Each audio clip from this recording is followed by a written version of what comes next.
今晚即将迎来 JCK 战绝城王者系列013，风暴将至，王权未定。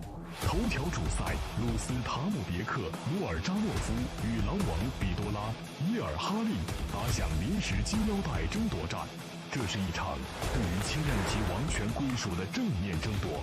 联合主赛，次中量级的交锋，平头哥王琦对阵雄鹰艾利穆拉特别克，速度与压迫交织，经验与冲击对抗。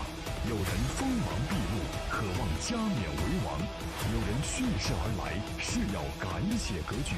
JCK 战绝城王者系列013，当力量、技术与意志正面碰撞，野心与信念激烈交锋，新的秩序将在今夜诞生。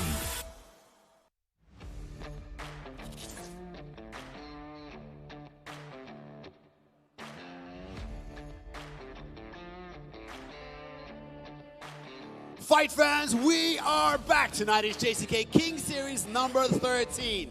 We're coming to you live from the JCK International Fighting Center here in Shanxi, China. Tonight, we are making history. The very first interim belt up for grabs.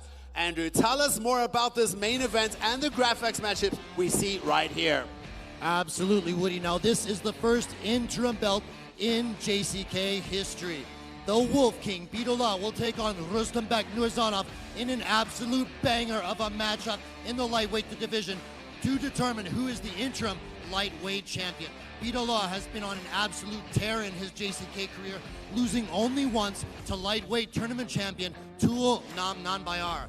Rustambek Nurzhanov, on the other hand, has proven that he is one of the most dangerous contenders in this lightweight division. Woody, I can't wait to see who's going to take home the championship belt tonight.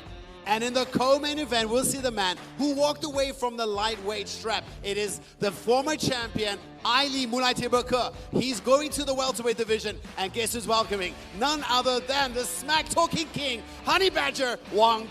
Wang has proven time and time again how tough he is and how willing he is to throw down. He's also showcased his ever-improving takedown defense. However, is it going to be enough to keep Aili from taking him down? Because Aili has some of the best, most dominant top game we have in the whole show. I'm very excited to see who is going to win that co-main event.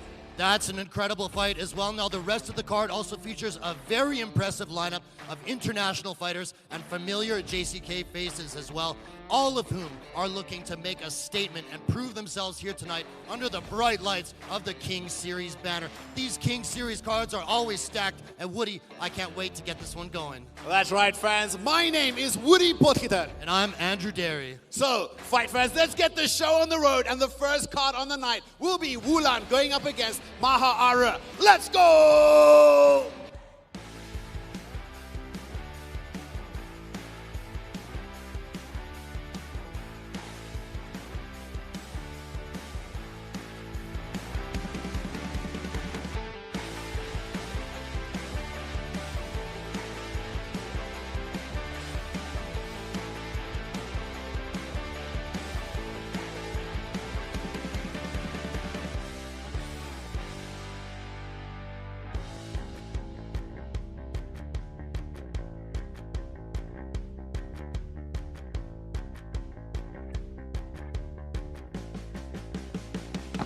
Ladies and gentlemen, we are live for JCK Kings Series 13, and we are kicking things off here with our first fight on the prelim card.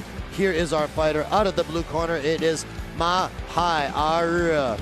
Now, he is making his JCK debut here tonight at the age of 31 years old. Now, you might ask yourself, is that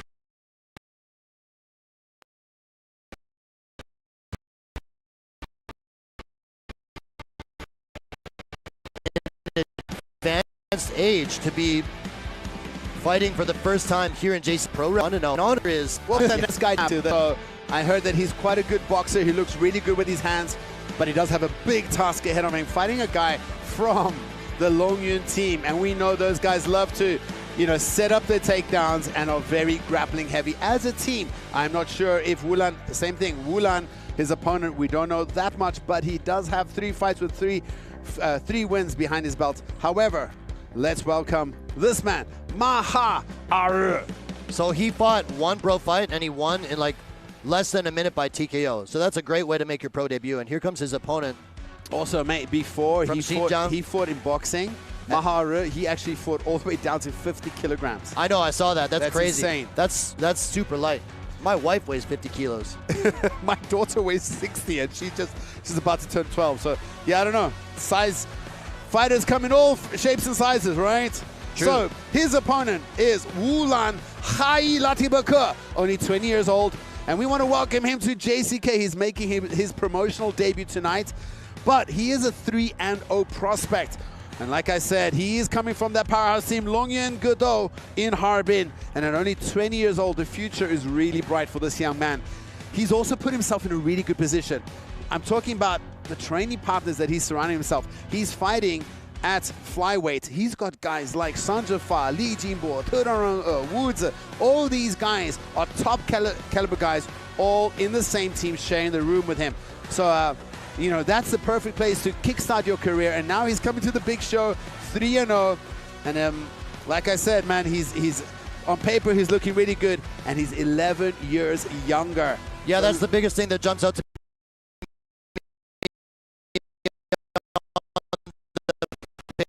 me here is like 20 years old versus 31 years old. They're both undefeated, 2-0. This guy's Wulan here. Yeah, Wulan's 3-0. My papers is 2-0. No, it's 3-0. Officially 3-0. I checked on Tapology. All right. 3-0 for our man Wulan. If I remember right, he's got 2 finishes. Yeah, both TKOs.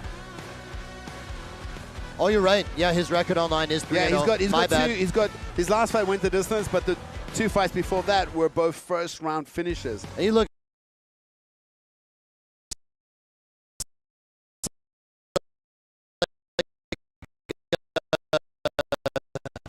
young kid here, pretty great fighter, but he's also not small, bro. He's got a big son. Oh, he's still well into this, but you know, obviously used to fighting guys bigger size. That's one thing which is, you know, I don't want to say sad, but it's the truth. If you're one of the smallest guys in every room, you get used to fighting bigger guys. It's hard for you to, like, they find ways to not get overpowered. Oh, look at them. There is a big size difference. They just walk by each other. Wulan is definitely bigger. You know, Mahaiari is the kind of guy that if there was a lighter weight class, he should be fighting in that. That's right. This is the lightest weight class. Let's have a look at the tail of a tape between these two. It's 11 years jumps out. And of course, there is a 6-centimeter reach advantage going to the younger fighter, Wulan. 本场 JCKMMA King Series 男子银量级的复赛交锋。 蓝方选手身高165公分，臂展165厘米，体重56.20公斤，年龄31岁，来自于猛犸英雄格斗俱乐部 ，MMA 综合格斗战绩1战1胜。那么今天晚上上的 JCK 战绝城的首秀，他就是小蜜獾Mahaiari。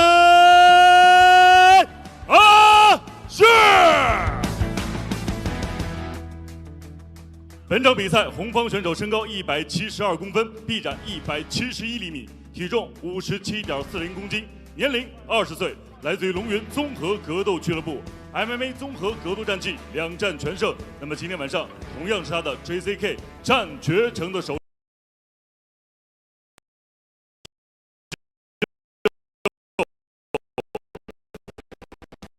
他就是红方选手Wulan Hayilatibieke。这场比赛。快点！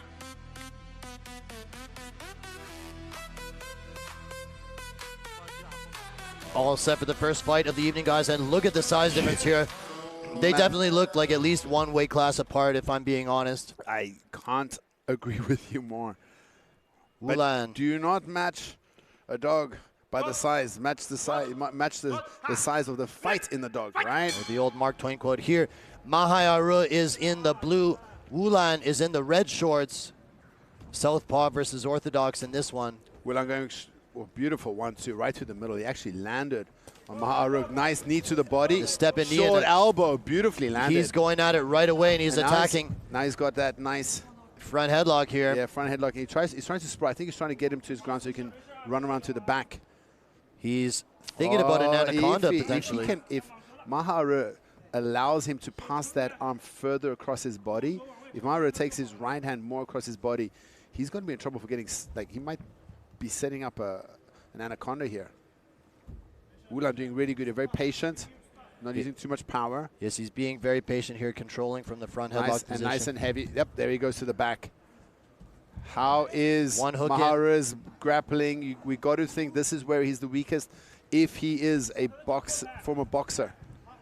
Not a good spot to be in 1 minute into the fight. He's got nice punches here from the top from Wulan. He goes to his back. Full mount already with just over 1 minute into the first fight. Sorry, first round. Wulan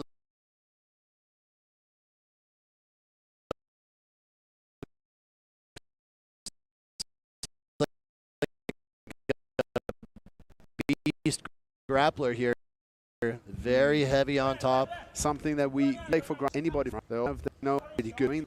You know, like how many of the guys that move from kickboxing, move from boxing, move from jiu-jitsu and go to MMA, it takes them ages to learn to be comfortable to throw the elbows. This is bad news. But guys who actually start MMA straight, they're so willing to just, and there's so much, for them, it's from day one, it's part of the game, throwing elbows.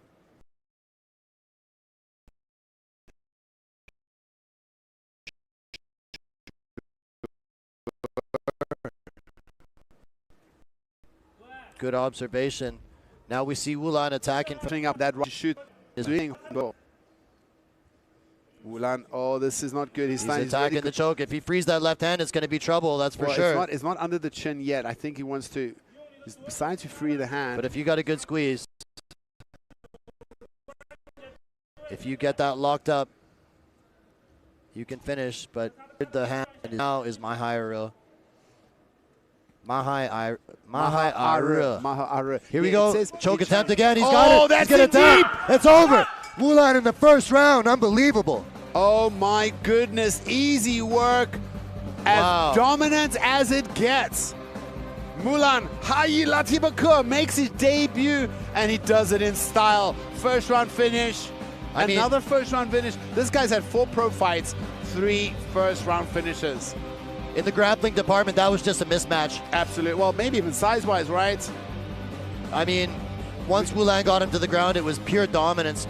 Took him down, took the back, transition between the back and mount, and eventually found this rear naked choke. And that's all she wrote. Mahaiari tapped pretty quick. It looked like he was on the verge of going unconscious. Yep. And that's a wrap. Perfect. Sign this kid, man. Let's get another prospect in here. Especially, you know, the flyweight division needs that young blood. I agree, man. 20, you know, he's half the age of Chandrafa. That's insane, That's right? crazy.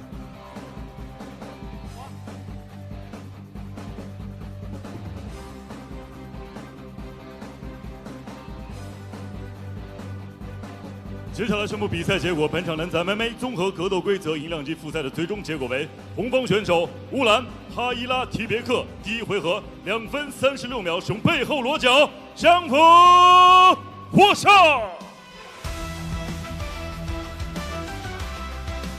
The winner is red corner, win by rear naked choke.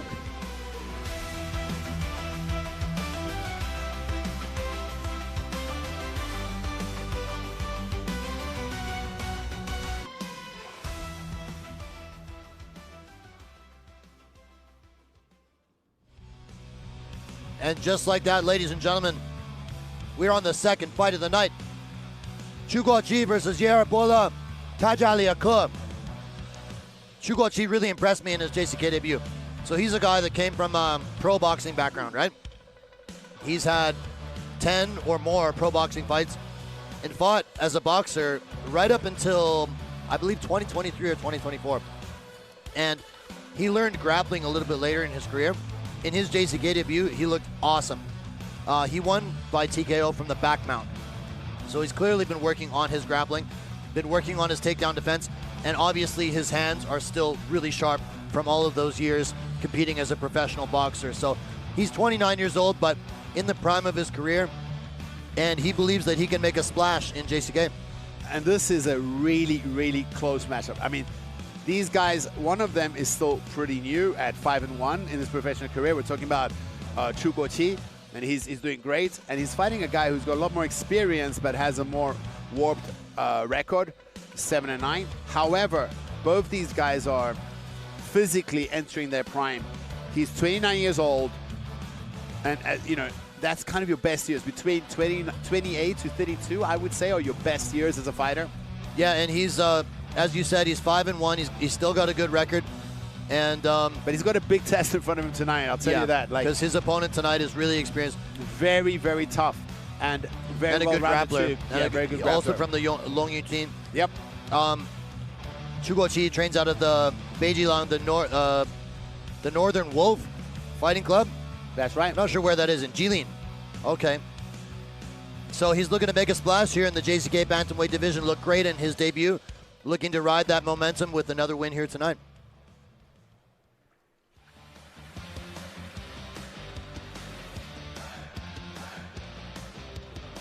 And here comes his opponent. Well, Yeerbole. Tajialike, 26 years old. And like you just said, he is another Longyun fighter. He's had a bit of a rough career at 7-9. Yeerbole recently got a great win over Mulatebieke with a third round rear naked choke. Before that, however, he lost to the rising star Sukpat. And before that, he beat Barter Zorik. You know, so he's a very well-rounded fighter.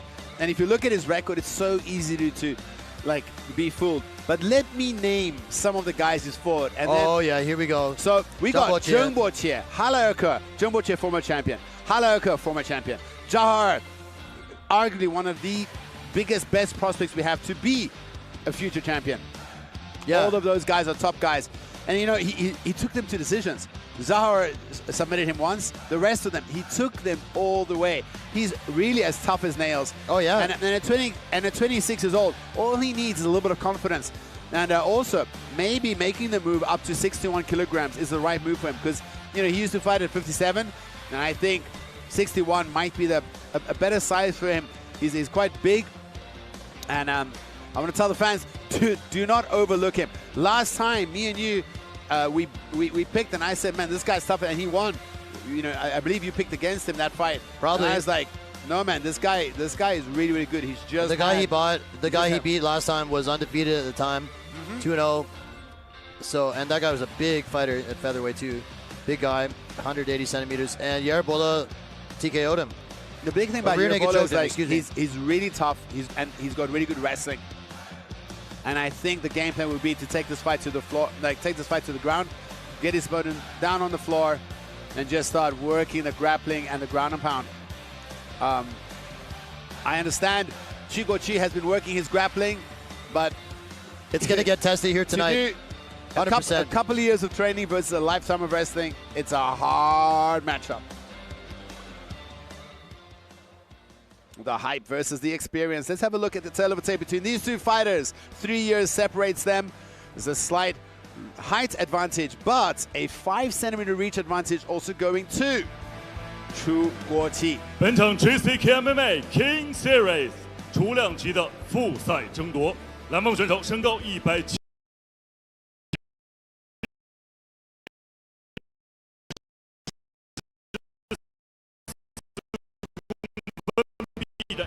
173厘米，体重61.30公斤，业余格斗综合非砍胜Guoqi。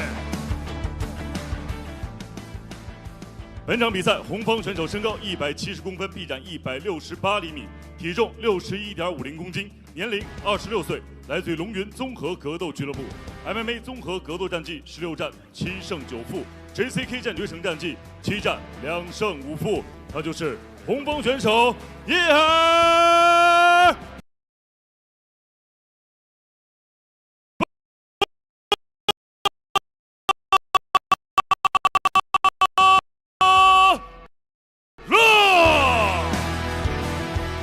裁判 Wang has red lights. Guoqi is in the blue trunks. Yeerbole is in the black trunks. Guoqi is a little bit bigger, and of course he is more at home here in the bantamweight division. And this, I believe, is the first time that, or at least the first time I remember calling Yeerbole to fight at bantamweight. He's always fought at flyweight before. We are underway here in this, the second fight on our preliminary card. I would expect Yeerbole to try to take the fight to the ground sooner rather than later, Woody. Like a nice open stance of, there we go, there's the shots right up against the cage. Can he dumps him straight down, already has those legs wrapped up tight. That's about what we expected. And I mean, now all beautifully done. He sits on those legs. He needs to get a little bit higher over the knees if he can. I mean, Guoqi, as I mentioned, is a professional boxer with over 10 pro fights in boxing and a winning record in boxing. So if you have a grappling acumen, you probably want to use it against this guy. Especially when you consider, you know, a boxer coming into MMA later in his career, he had to learn grappling from a later age. Well, if he can wrap up that hand, now if he can get that left hand and get an overhand grip, there we go. Now he's going to be able to start whipping in that right hand. You're absolutely right. This is called the Dagestan handcuff, this exact position, where he's got that bottom hand trapped and he's going to be eating some punches with the free hand. Chu's doing really good here. Hold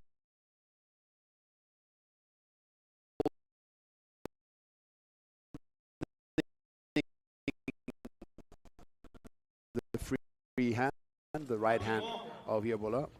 The referee calling for action or knee strict. He can already with the of going for a rear naked choke here. He doesn't have the far side, so Chu's doing really good at scooting his hips up and trying to use the cage to clear. But now Yeerbole's got one hook in. He'd like to get that left hook in as well. Let's see if like it is in already. Yep, he's got both hooks in. We're going to see another Suloev stretch. Looks like he's going for a Suloev stretch. Oh my goodness, he's going for it. Is he going to tap him with it?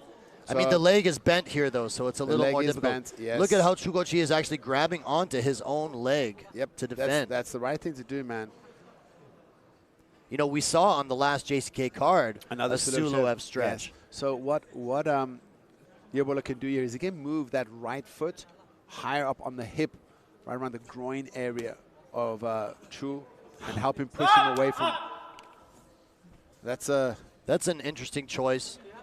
To stand them up in a submission. Haven't seen that before, because that was actually a submission threat. I don't want to be too rough on my commentary. I don't agree personally. I don't understand that decision, but okay. Well, Yeerbole is attacking the back, standing here. He did a great job of transitioning into the clinch off of that striking exchange. He's got very good timing. You know, he really is one of those fighters that is a lot better than his record would suggest. Absolutely. He's back on the back already. You look at his record at 7-9, and I think if you didn't dig deeper into it, you'd probably write him off as a journeyman.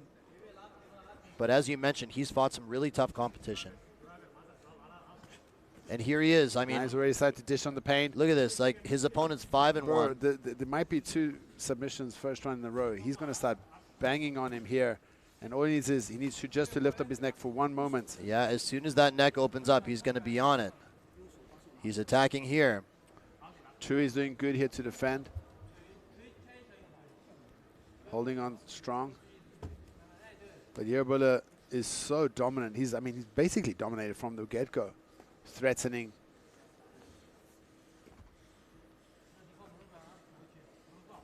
Trying to isolate the far side arm. Punching, softening him up. Both hooks in here. Attacking the back. I thought for a moment I thought so too. Going for an armbar, yeah. It is a bit of a risky maneuver, though, because twisters are not allowed. Twisters and Scottish twisters are not allowed. No spine manipulations are allowed in JCK. So for all the fight, like the jiu-jitsu guys back home are like, oh, just step on the twister is right there. It's because it's illegal in JCK. Yeah, that is an illegal move. Neck cranks are illegal unless it's part choke, part neck crank, like a Darce or something. Yeah, that's very similar to jiu-jitsu rules. If you have a rear naked and the guy puts a chin inside and you're cranking it, it's their choice not to tap, So got 20 seconds left in the first round. We might end up going to the second round if it looks like we Chu will. Can keep defending himself here. I mean, to his credit, Guoqi has been working on his grappling. We saw him defend the Suloev stretch attempt. Yep. Right? I don't know, man. I personally would have let that go a little bit longer. Yeah, that was one of the weirdest stand-ups I've ever seen.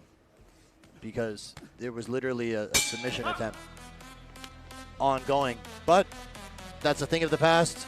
Round 1 is in the books, and I think it's safe to say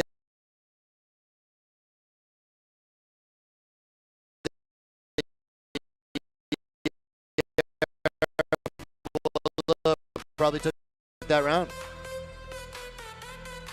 Yeerbole, the Xinjiang region with interesting names that don't sound what you would imagine to be super Chinese. Yeah. And here is Yeerbole attacking the Suloev stretch off the back. Now Guoqi did a really good thing here by grabbing his own leg and preventing Yeerbole from straightening it out, but that was still a dominant round for Yeerbole.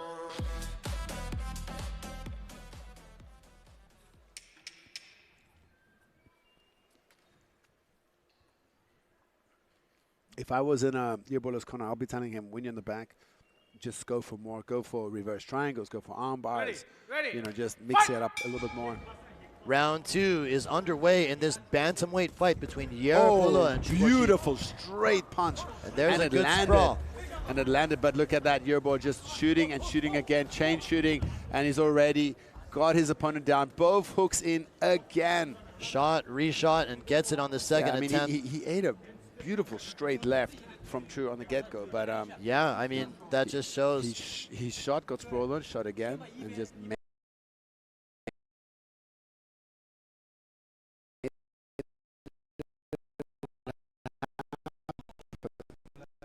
Guoqi has got them hands. He's a pro boxer, but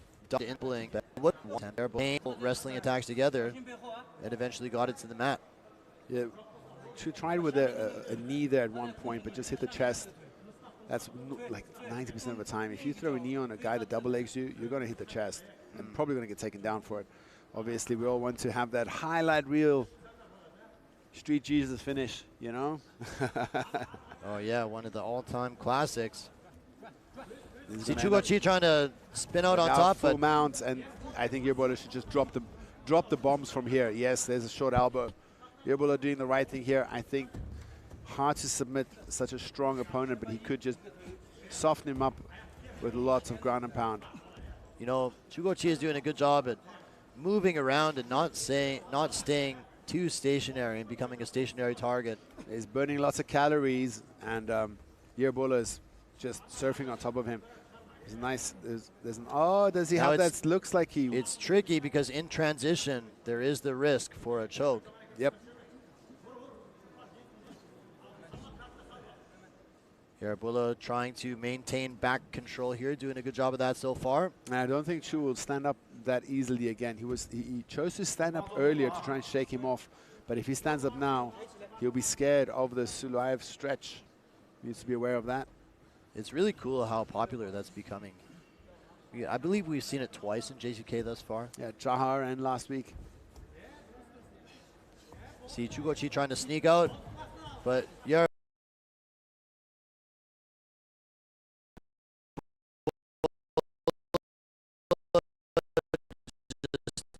too much for him. Yes, the grappling level is just not the same.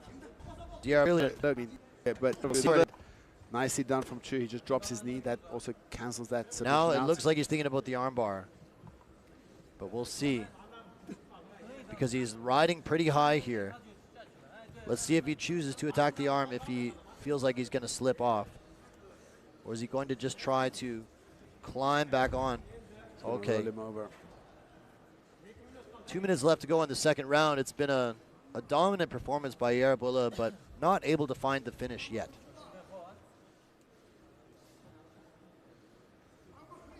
You know, and if your opponent is so hard to finish, you could also, he's Oh, so safe right now, like avoiding almost all damage and totally in control. There's no reason for him to risk too much chasing a submission. Back to the feet here. Chu's spending a lot of energy to get up there. Let's see if Guoqi can separate. He instead chooses to latch on to a Kimura. Not really sure how effective this is going to be.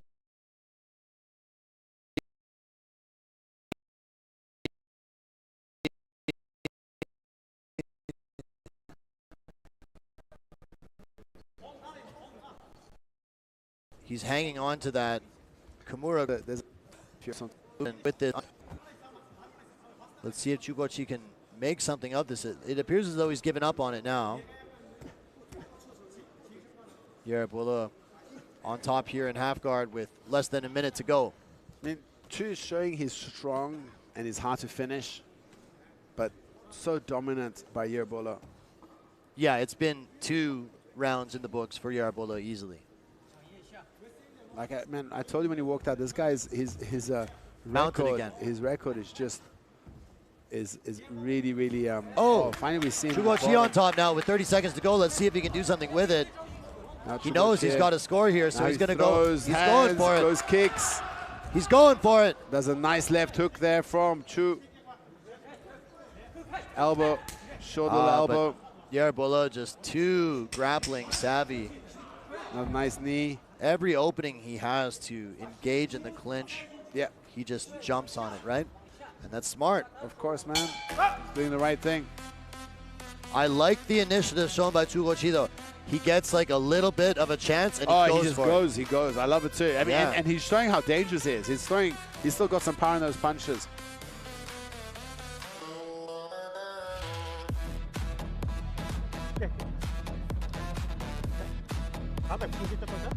We see Nico down in the crowd.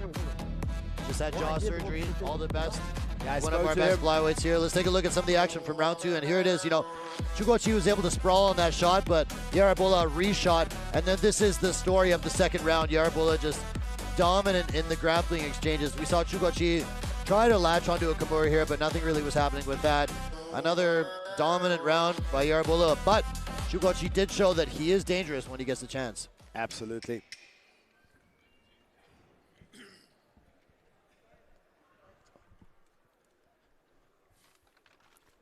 This will be our first third round on the card tonight. Third and final round between Guoqi and the blue trunks. Yeerbole, Tajialike is in the black, and one would think that Guoqi needs a finish to win this fight.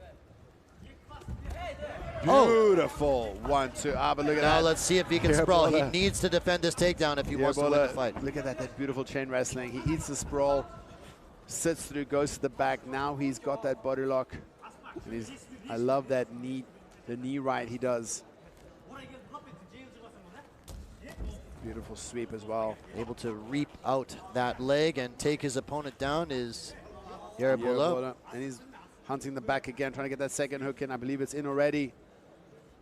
He's going to go for the Let's see. stretch A again. third Sula stretch attempt. There he goes. Guoqi in a familiar position here with Yeerbole on his back yet again. He's proven very difficult to submit, but has been unable for the most part to escape this position. Giving up an arm triangle maybe here. No. On top in half guard now is Yeerbole.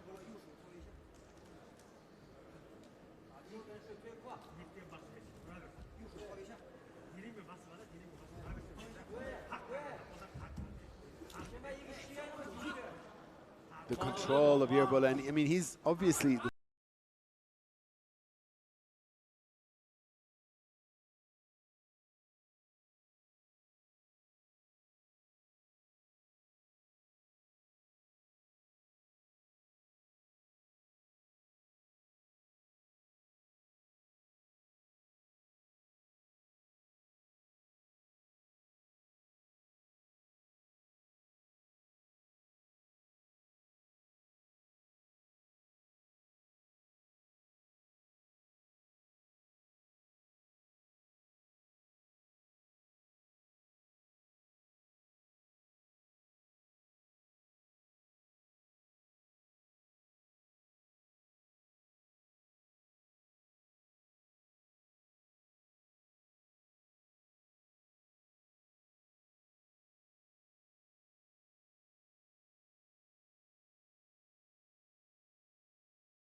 Fuyao, which is an arm triangle.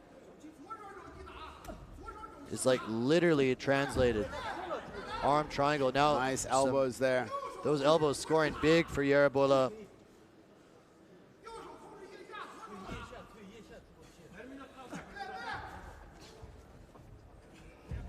Looking to attack the back here once more with a little over a minute to go in this third and final round. Guoqi is going to need a miracle to win this fight. Nice pressure here and control from Yeerhali. He's going for a takedown of his own. I think the hips of Yeerbole would just be too heavy for him there. Nice little punch there. Yeerbole. We're going to see a suplex.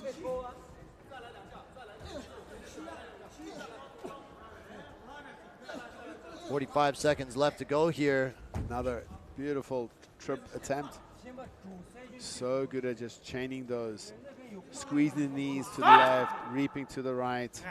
The referee wants to see one more. Referee doesn't give too many warnings, he just stops. One more stand-up This exchange. referee is harsh. Guoqi needs a miracle. Very hard cross.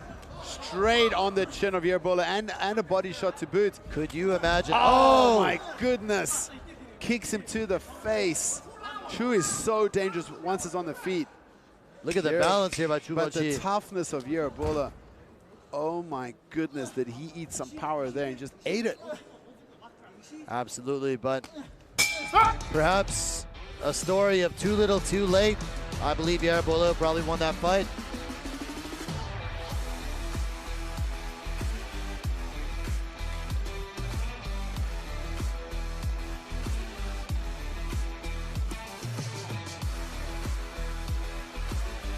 Yeerbole climbs the cage in anticipatory celebration. Guoqi looking frustrated, maybe not his night tonight. I mean, this right here is the story of the fight. Yeerbole was just able to take Guoqi down again and again. And very, very dominant in the grappling, but oh my goodness, did he show you had a chin? Oh yeah. Almost in every round he ate some punches. Look. Right there, two big right hands by Guoqi. That uppercut just barely missed as well. You know, Guoqi has obviously been working on his grappling, but as you said, it's just not enough. Look at that punch. If you've only been grappling for a few years, to go against somebody who's been grappling their whole life, it's a different story. I mean, Guoqi is incredibly accurate with that right cross of his. Found home so many times.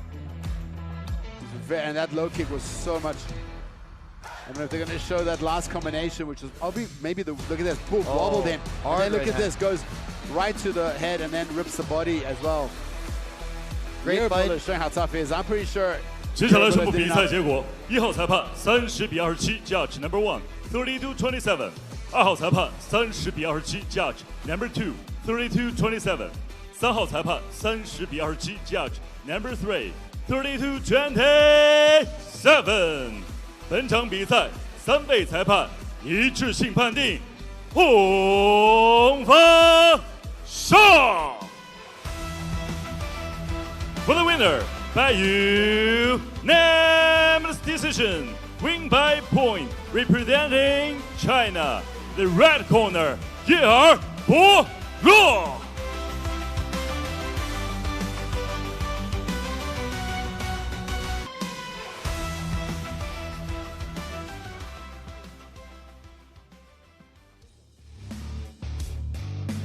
Here we are, folks, with a very exciting matchup in the featherweight division. It is Li Fuyao, Batman, versus Zikiryoi, Kholmurodzoda. Did I say that properly, Woody? Kholmurodzoda. Here he comes out of Tajikistan, out of Salman FC. He is 3-4 as a professional and 0-1 in JCK, but don't let that fool you, folks. His first fight, Kholmurodzoda, Zikiryoi, Kholmurodzoda. Some of these names, guys, my sincere apologies. I'm doing my best. Kholmurodzoda fought a very tough opponent in his first fight in JCK. He fought Castro Sakartbek out of Kazakhstan, who is an incredible fighter, just a bull. And you know what? Kholmurodzoda was a big underdog going into that fight, and he had Castro in some trouble in that first round. He rocked him. He's got great striking. He's a tall, rangy striker. He's got great kickboxing. And he did lose the fight to Castro, but Castro is one of the hottest prospects in JCK right now, so there's no shame in that. Tonight, he has an opportunity to showcase his skills against a guy who's been around and fighting for JCK for a long time in Fuyao. It's going to be a very interesting matchup.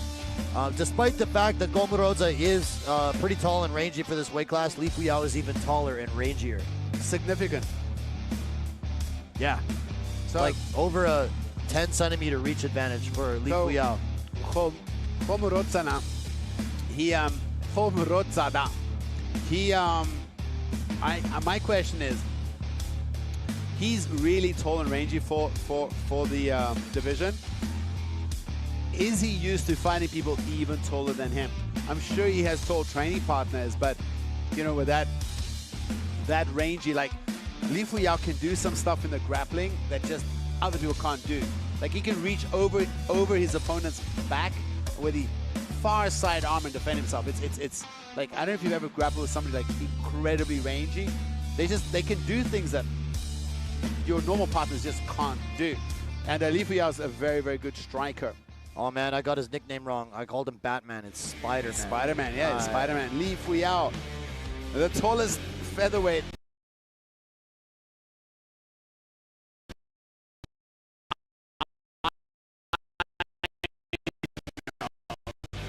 And he's at 186 centimeters. Like we said, he fight his whole Bantamweight. Oh yeah. And you know, he's got teammates. Talking about a whole bunch of good teammates, guys like Thunigo Jakhongir and Liu Xiaoni, who's fighting tonight, later on tonight, the female fighter. But we see him here. He's here with the Sun King fighter. I asked him, you know, he's actually been training in Thailand recently. And I asked him, hey, so does that mean you've changed? He was like, no, I'm just visiting there, training there. But he's training at Sun King in Pattaya right now. Oh, great. Yes.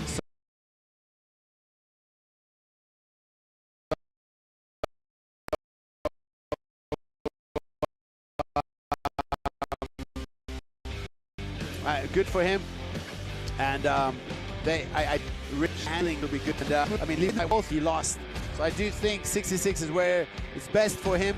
Spoke to him a little bit earlier and asked him how was the weight cut. He said, no, it's very good.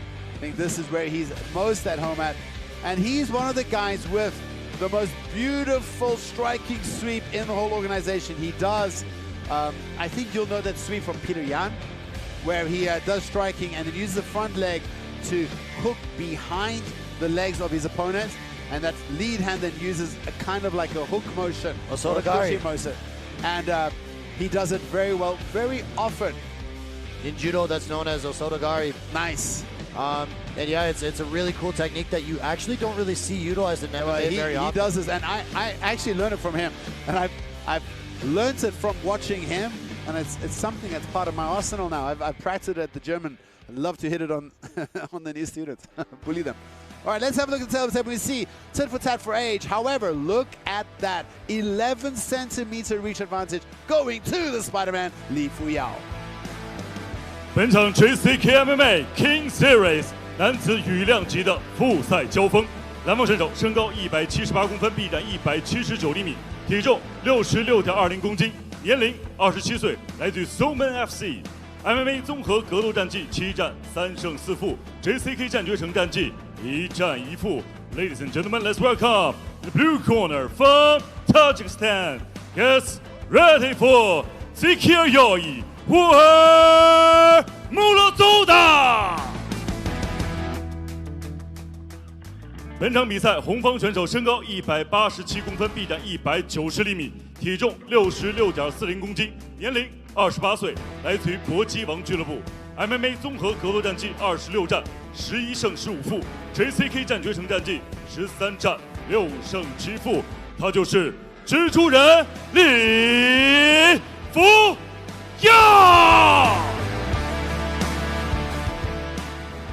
本场比赛场上裁判张永新 ，The referee who charged in this octagon is Mr. 张永新。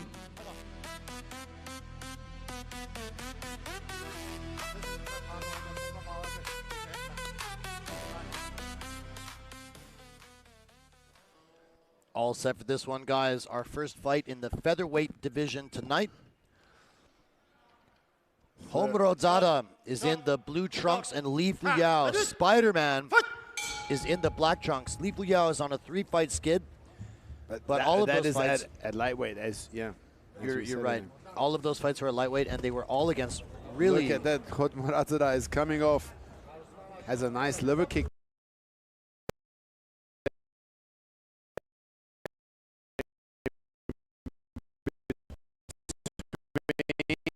Goes for the back kick. Spinning back kick. Kholmurodzoda is throwing with bad intentions, and he's getting arm.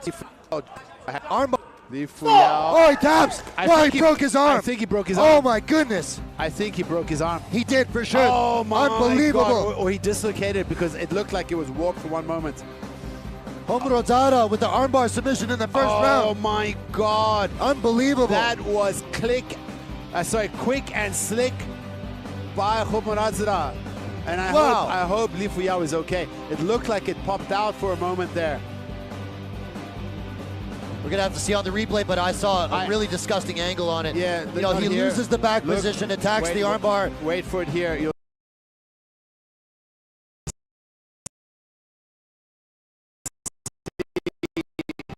in one moment. When he extends, take a look here. There, that's it. Oh my God! I guess the elbow. The other arm. Li Fuyao holding his arm, and Li Fuyao was protecting his arm correctly. I mean, great bridge from the full mount. He actually got out, but went straight into that armbar. Wow. Kholmurodzoda with the armbar submission, with the quickness in the first round. That is redemption for him after losing a tough fight in his JCK debut. He is back, evens the score. What a performance here tonight. I really hope Li Fuyao is not too seriously injured. He can come back pretty soon.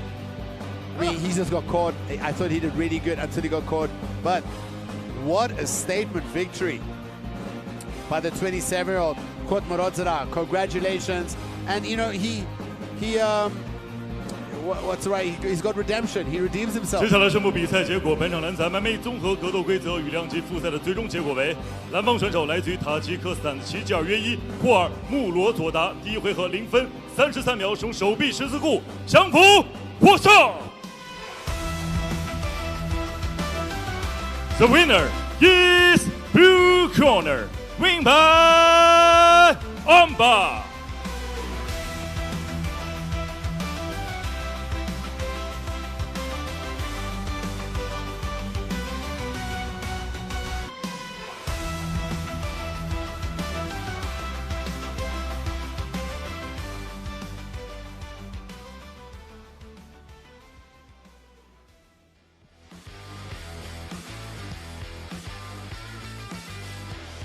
This is our featured prelim matchup, the final fight.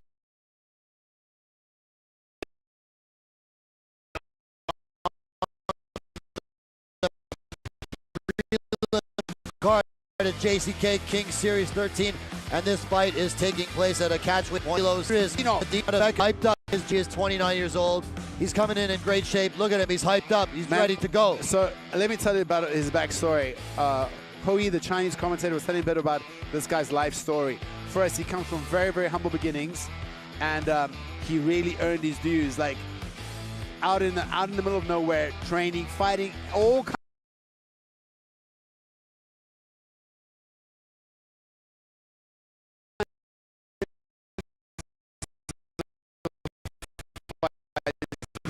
Trained since a kid, did a bit of everything.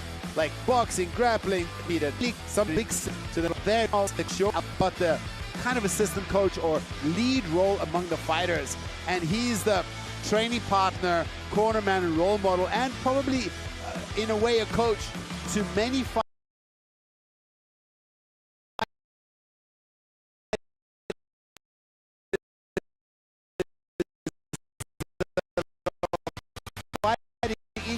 UFC, PFL, like all these international shows, this is the best, but he never won this fight. He didn't even ask who the opponent is. He didn't ask for his opponent's record. He just said, yes, I'll take the fight. He didn't even ask about the money.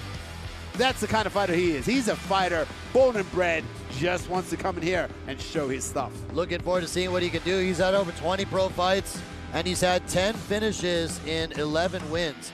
So that's very impressive. However, he has his work cut out for him tonight because his opponent, Altanshagai, has been on an absolute tear. Especially here in JCK, you're right.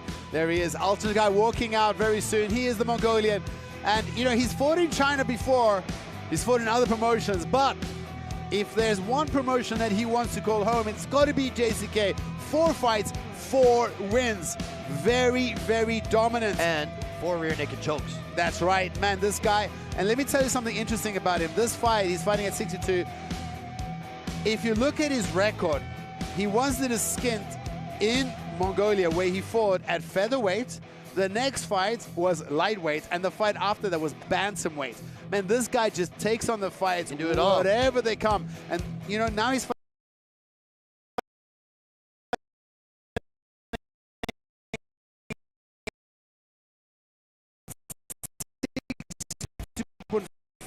You got to think it's got to be the perfect weight for him.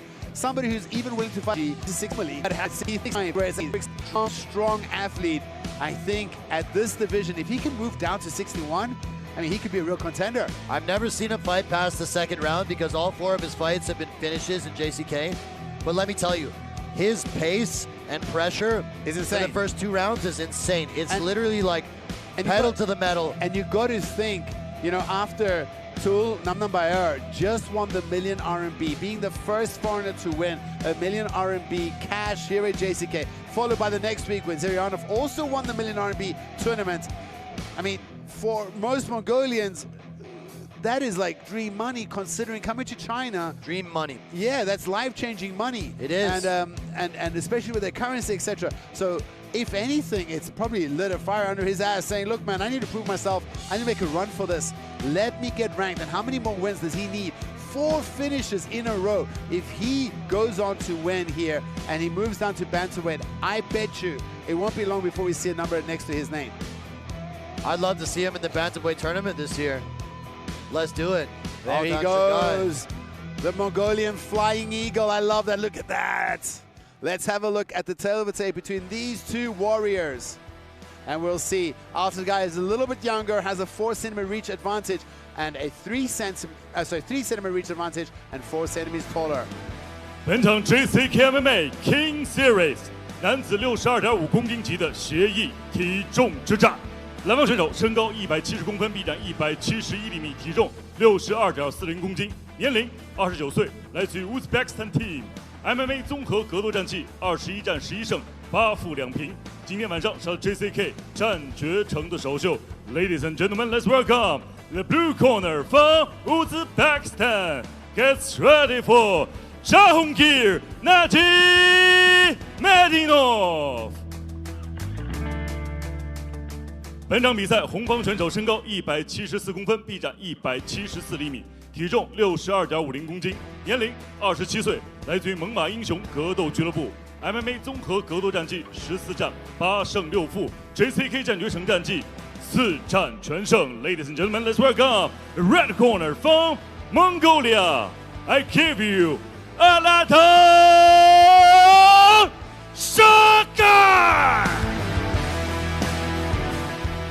The referee who charged in this octagon is Mr. Wang.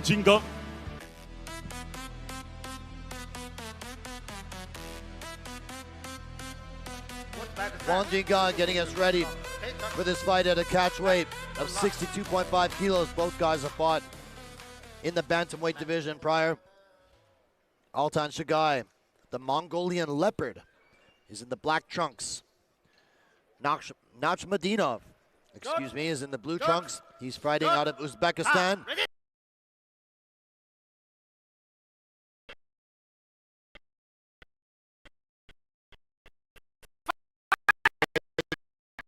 His JCK debut here tonight. And they touch gloves.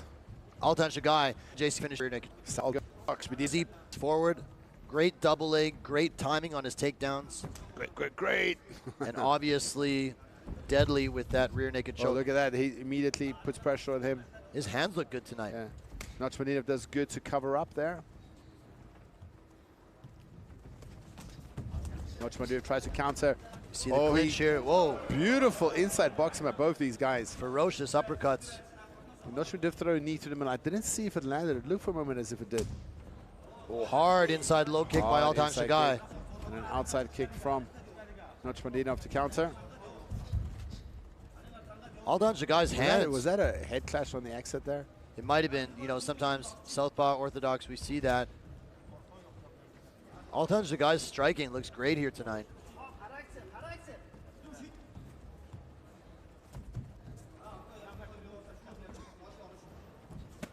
Whoa, head kick beautiful attempt head kick by A Najmetdinov. question mark. Looks low. Oh! Looks low. Kicks high, but Right in the mouth. Altanshagai just eats and takes him down. But look at the bridge. He bridges him over. Najmetdinov on top now, inside the close guard of Altanshagai. There's. Did I see some blood drop there? Was that a shadow?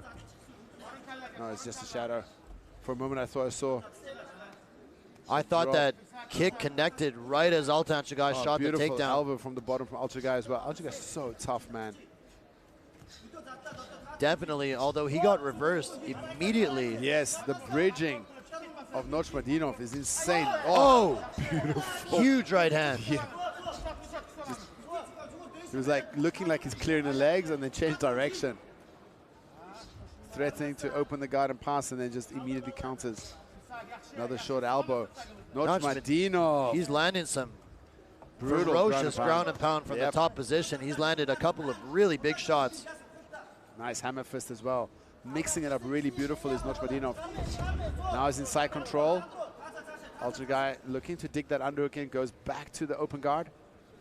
Altanshagai able to re-guard there after that pass attempt by Najmetdinov.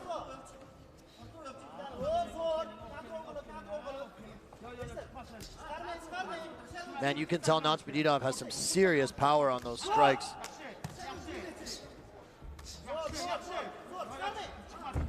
Looking to throw the legs to the side again and try to pass. Very good pressure from him. Now he's passed to half guard. For a moment there, I thought Altanshagai was trying to set up into that buggy choke as well. We've only had one buggy choke in JCK history. That was, of course, when Jimu slapped his opponent. Dulila. Yeah, Dulila, former champion, Million RMB winner.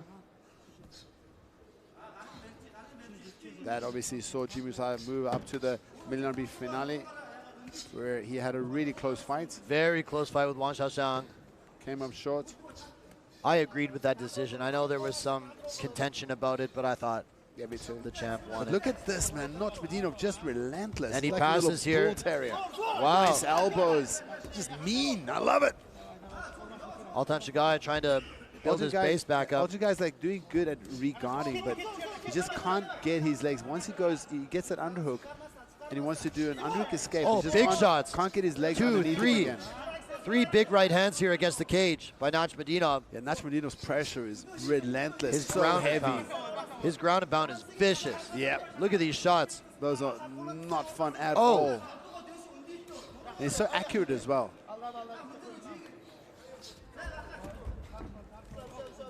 Oh, that was a bit of a clash of heads there when he tried to pass. Just misses the kick. And look how he's pinning down that arm. He's landing some serious shots. Altanshagai is cut open. This could be it. The referee's looking to step in. It's over. Najmetdinov with the TKO. Najmetdinov for the win. What a dominant fight by Najmetdinov. He comes in here and he stops the freight train. Altanshagai, 4 fights, 4 finishes. That was not good enough because Najmetdinov now makes a statement win. And what a finish. Incredible, man.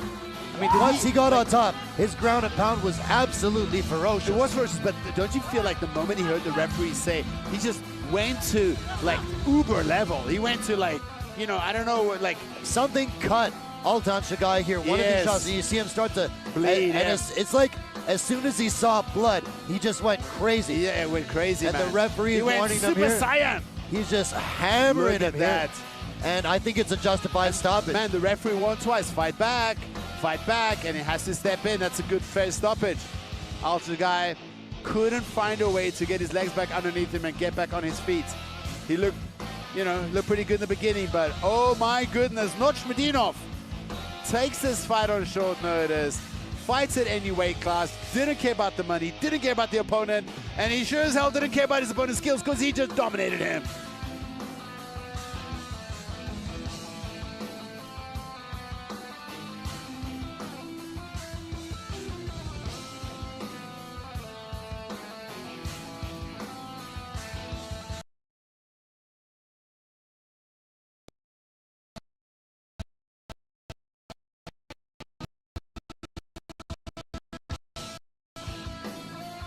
接下来宣布比赛结果：本场男子 MMA 综合12招一席之战为于乌兰的面子 TKO 获胜。The winner is blue corner, win by Bantamweight.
这一屏幕收看中国顶级 MMA 综合格斗直播赛事 JCK 战绝城龙斗终极冠军赛。我们现在是在 JCK 战绝城国际格斗中心与您见面，我是阳光。JCK 战绝城是由海南全天候网络竞技有限公司荣誉出品，由中国国际竞技技术合作促进会竞技体育产业融合创新发展工作委员会负责相关的指导工作。那么今天晚上将为大家现场呈现的是 JCK 战绝城王者系列013的精彩实况。那么今晚的比赛呢，也将会通过我们的官方合作媒体咪咕视频进行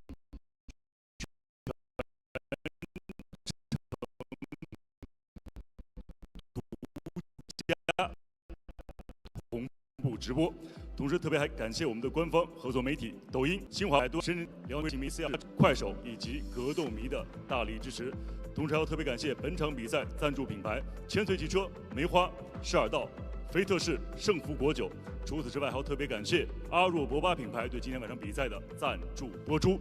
那么今天晚上正赛应战选手分别是女子草量级的交锋，魔王刘晓妮大战库尔曼别克娃巴克特古；59公斤级协议体重之战，黑曼巴杨金强对阵 Tofik Gazanov；羽量级Ramzan阿赫马托夫大战 Sharif Hikmatov；两河主赛次中量级的交锋，平头哥王琦大战雄鹰艾丽。那么值得一提的是呢，本场比赛也是雄鹰艾丽放弃轻量级正式腰带之后升重到次中量级的首场比赛。那么今天晚上的头条主赛是轻量级临时冠军金腰带的争夺之战，河流之主卢斯坦别克努尔扎诺夫大战狼王比多拉叶尔哈利。在此也诚挚邀请屏前的各位持续锁定我们的官方网站3w.jckmma.com 以及微信公众账号以及官方抖音号，了解最新赛事资讯的更新。冲出亚洲，走向世界，超越格斗的极限，迈向新的征程。JCK 战绝城龙斗终极冠军赛必是世界综合格斗的新浪潮。在此非常荣幸能与现场以及屏前的诸位共同见证和引领这股新的浪潮。接下来让我们疏开中锋，共同开启今天晚上正赛环节的比赛。As an athlete who grew up at Xi'an Physical Education University, she inherited the strong standing punch of the university. 一直支撑我前行的是梦想，我想做我这个级别最好的那一个。She is like a machine full of aggression, possessing unparalleled grappling skills and exquisite standing striking among female competitors.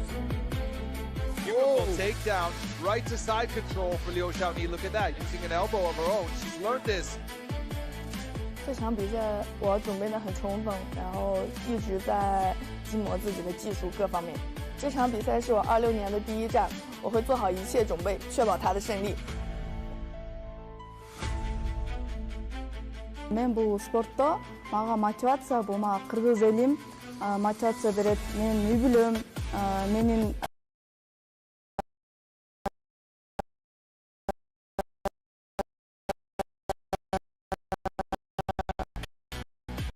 кумирим бар, Валентина Шевченко, Кудай буйрса ушундай. Youngest curve, so you must be extremely careful when she falls down, as the next second, a fierce elbow or punch could strike you. Буйрса жакшы бой болот, если стоянка 100% даярданып келсе. This game is full of exciting moments. Бул жактан либо досрочно бүтөбүз, же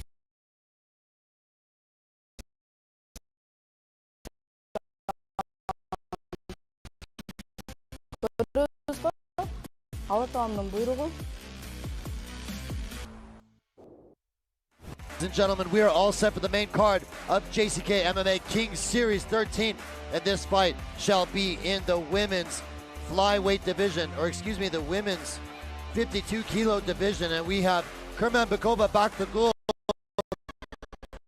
out of Kyrgyzstan taking on Liu Xiaoni. And Woody, this is a great way to open card. Baktagul, Kurmanbekova Baktagul came here in JCK in September of 2025 and looked great, winning her first fight by split decision. She's now gone down a weight class. I think she looks much better at this 52 kilo weight class. To be honest, I think she could, if there was a lighter weight, what's the one, I mean, is it Adam or is it Straw? The flyweight, then Straw, this is Strawweight. Yeah, so then it'll be Adam weight, I guess, is the next one. Personally, I think, you know, you should never commentate never have any comments on a woman's weight, but I think she could cut one division down still. However, this is definitely better for her, and she showed how tough she is in that war, like a stand-up war. She can take a punch and she'll give back with some interest. Won by split decision, did she, over Makilo Kabibuleva, and here she is tonight looking to make good on her second effort in the JCK arena, look to improve to 2-0. And it's one of those things, you know, JCK is trying to fill out its female division roster, and Baktagul is a great addition to this division. And with another win here, especially over someone as credentialed as Liu Xiaoni, it could be a big moment for her in her career. I totally agree with you. She's still only 21 years old. She's got a pro record of 5-3. You know, she's had 8 pro fights, still quite young, trains with a good team at the JFC gym. She's repping Kyrgyzstan and said she wants to be like her idol, Valentina Shevchenko. Those are some pretty big shoes to fill. But hey, it's important to have idols. It's important to have inspiration and people to look up to in the sport, and it doesn't get much bigger than Valentina Shevchenko. Absolutely. She's probably the most famous fighter to come out of Kyrgyzstan. I think so, yeah. For sure. I think so too. All right, quick trivia. What's the capital of Kyrgyzstan? Yes. Bishkek. I thought I said that. Shout out to my friends in Bishkek, Kyrgyzstan, holding it down. We see a lot of good fighters coming out of that region. Yeah, we just saw Fiona there, check her. And now we see Dada putting on the Vaseline on the fighters. Big Dada, shout out to him. He's like a big giant, you know, the big bear. Oh yeah. Always smiling, always happy. Trains himself. I believe he's a physio, actually, his day job. Physio. Yep. Manipulating spines. Gotta have Baktagul entering the JCK cage for the second time. And do not judge this little, you know, you want to say she's like a cute little girl, but man, she's only 21. She fights like a tiger. Her opponent here tonight, Liu Xiaoni, has a lot more pro experience. She has 25 professional MMA bouts, 17-8. That's a pretty solid record, Woody. 3-1 in JCK. That's right. She's one of the top Chinese fighters we have signed here at JCK, and she's also on a 2-fight win streak. You know, the fight before that 2-fight win streak saw her lose to a doctor stoppage, and that was to a cut. You know, sometimes a cut is just bad luck. You know, you get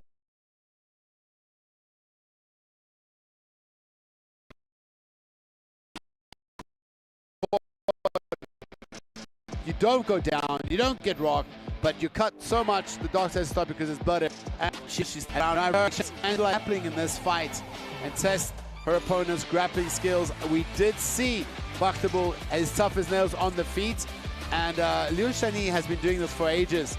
You know, like I said, her teammate Li Fuyao just fought early on the card. Unfortunately, it didn't go his way, but Xi'an Sports University, you know, that's a home of the godfather of Chinese MMA.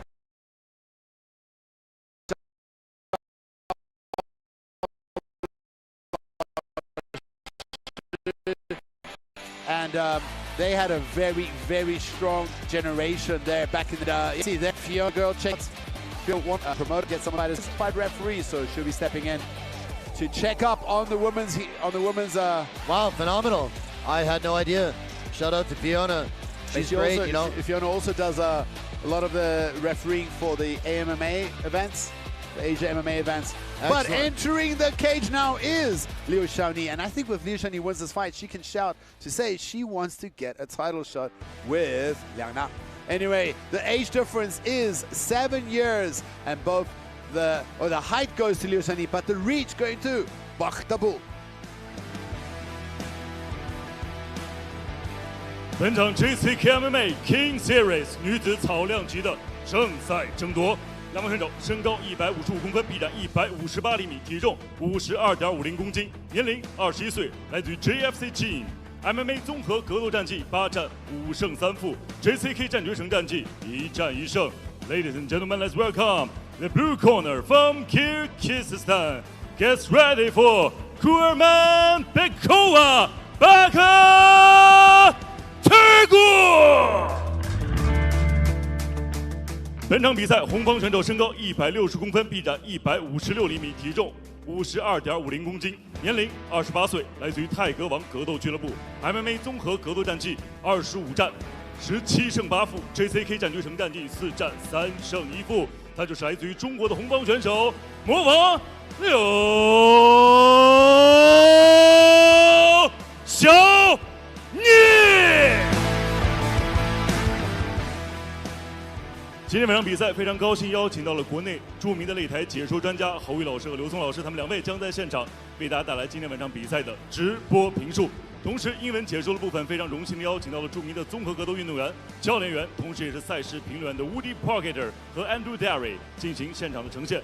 同时，要特别感谢言之有理赵岩老师的鼎力相助。本场比赛场上裁判白云峰 ，The referee who charged in this octagon is Mr. 白云峰。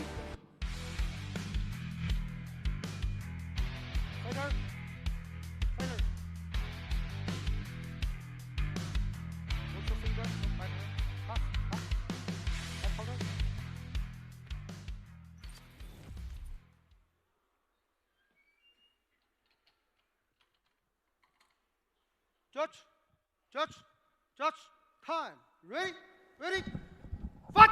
All set to kick off the main card of JCK Kings Series 13. Here is Bakhtabul fighting out of... Bakhtabul refuses to touch his glove with Liu Shaoni. Hey, once it's on, it's on. Protect yourself at all times. And Liu Shaoni is in the red. Bakhtabul did a beautiful overhand, but Liu Shaoni just ate it. And now we see it's Bakhtabul looking to exchange the grappling.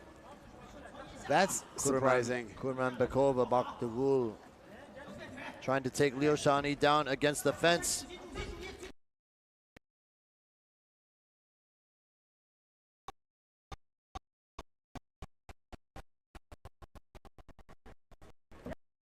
Liu Shaoni showing wall size, nice eye. One fight there did Bakhtabul. Gets her down finally with authority. Done. Yes, there was a dump thud her down when they hit the mat.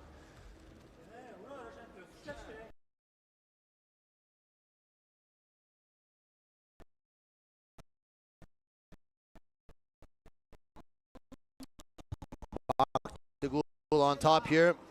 Liu Shaoni, you're right. Look, December 23. Who's cut there? Her not fighting? She just had a baby. Okay, so yeah, her fighting days are on pause. Postponed. Postponed till later. Do you think Yep. she'll come back? Hard to say. She also opened a gym in Chongqing. Oh, nice. Yes. So I think she is You traveled there last week, right? Or 2 weeks ago? Yeah, I go to Chongqing often. It's a great city, guys. Shout out Chongqing. Oh, well, here we see Liu Shanyi trying to utilize butterfly hooks. How long before the referee stands them up? Because we saw earlier tonight the referee doesn't show too much patience. Different grappling. Different ref here. There we go. The referee ain't having none of that. Right as you as you say it, the referee not giving them a whole lot of time to work on the mat there. And Kurmanbekova Baktagul is back on her feet against Liu Shanyi, who's bouncing around. Oh, big shots. And a headlock throw attempt. She's actually able to get her down. A bit of a scramble here. She might give up her back here. She is. She's going for the arm lock. That's an old judo trick. It is. Let's see if she can get that arm. Look at that. Liu Shanyi already has one hook. I think Liu Shanyi is going to take the back from this. I think Liu Shanyi, all she needs to do is get that left hand. If she can get her left hand inside the left, her left hand inside the left elbow of Baktagul, she can continue to climb up to the back. Oh, wow. She reverses her. Beautiful reversal. And she's on the hips. She's going to jump for 2 hooks. No. And Baktagul goes for a leg lock here. Baktagul Let's see if she can go for the inside heel hook. That's a very rare submission in women's MMA. But it's very dangerous. Let's see if she can go for it. Has her foot planted on the floor, which makes it hard. Liu Shanyi trying to clear the legs at the same time. That was an impressive roll by Baktagul, rolling through to attack the leg here. The problem is for Liu Shanyi is that that right foot is inside reap. This is called the 50-50. Oh, now Liu Shanyi passes. Liu Shanyi out of danger, and she's looking to attack the back. Jinx. Man, we jinx each other every show. It's a tradition now, right? Every single show. Every show we go to jinx. Stop copying my words, buddy. All right, so Liu Shanyi here has her opponent's back, that body wrench, and she's looking to sweep the leg.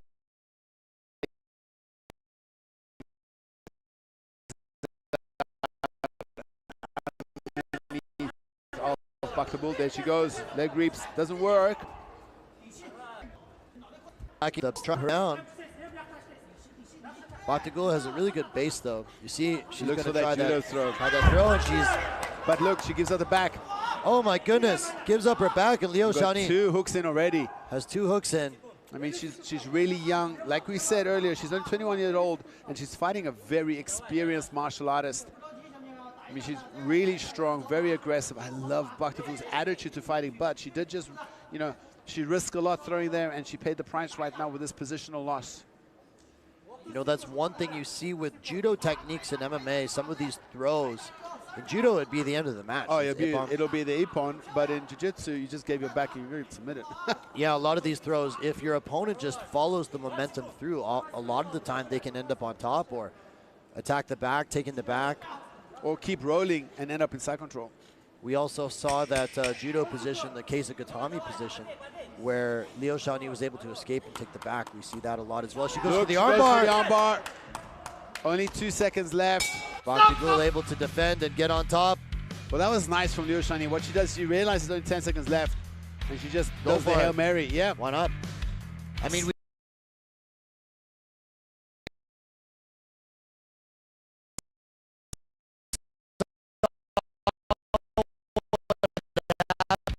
with that fight with Li Fuyao when he got his arm dislocated in that armbar transition. Kind of wants to easy. Look, this slammed down to the mat. They hit the mat with a thud. Big exchange here and a nice headlock throw by Baktagul. You can tell she's been doing some judo. Liu Shanyi had some good grappling attacks of her own. She took the back off of this throw attempt. That was a close first round. Who you got? Coin flip. I could see it going either way.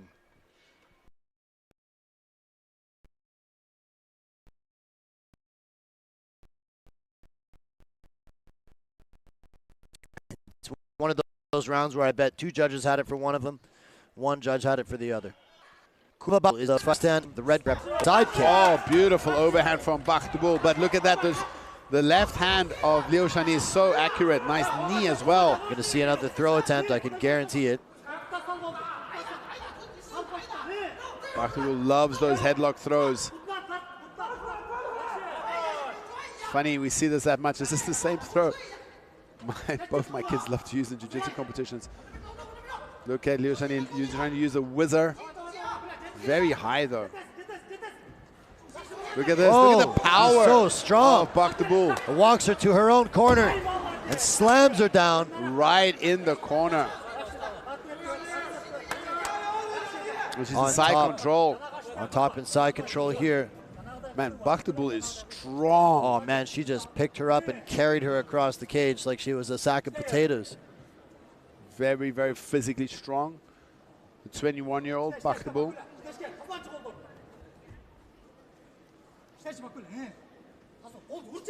We've seen some fancy escapes here from jumping off the cage and flipping over your opponent. Not so easy to do though.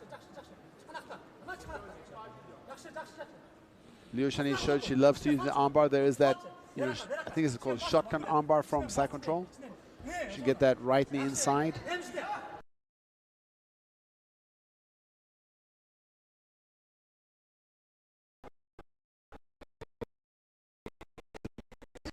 Pressure from Bakhtagul was really good. Look how heavy she pressures. No space for Liushani. Looking with a little more. She almost works her way to the back. Bakhtagul looking to mount there, gets put back in half guard.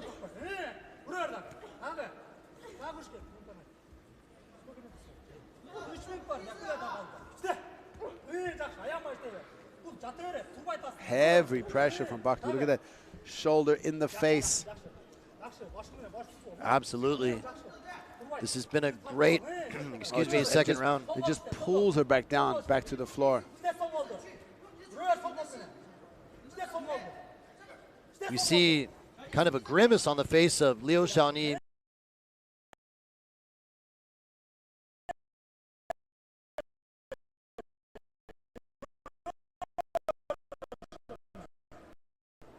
Perhaps dealing with the heavy top pressure of Bakhtagul. Tenders in this women's strawweight division. Oh, beautiful punch as well.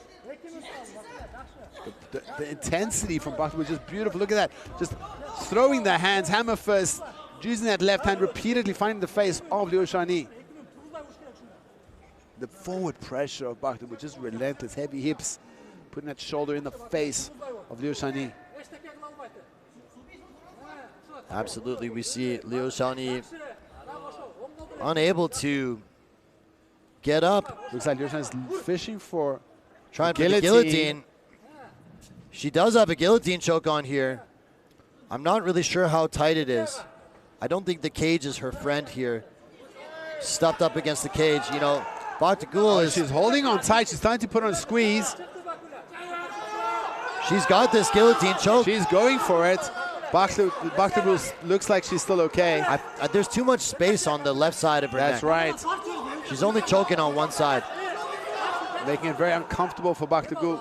But she also has to be careful because if she squeezes too long and too hard on this, it's going to blow out her arms. It's gonna be a deficit later in the fight. She needs to try and roll out her right elbow over the back. You know that high elbow guillotine. She can transition to that. I think it'll be good. Right now, I think she...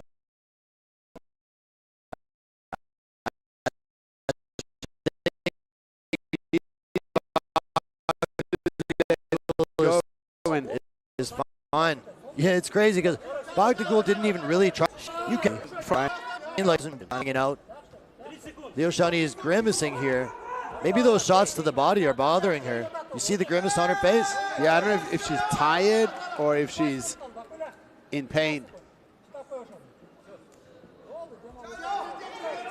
Bakhtagul just pounding away to the body here. Again.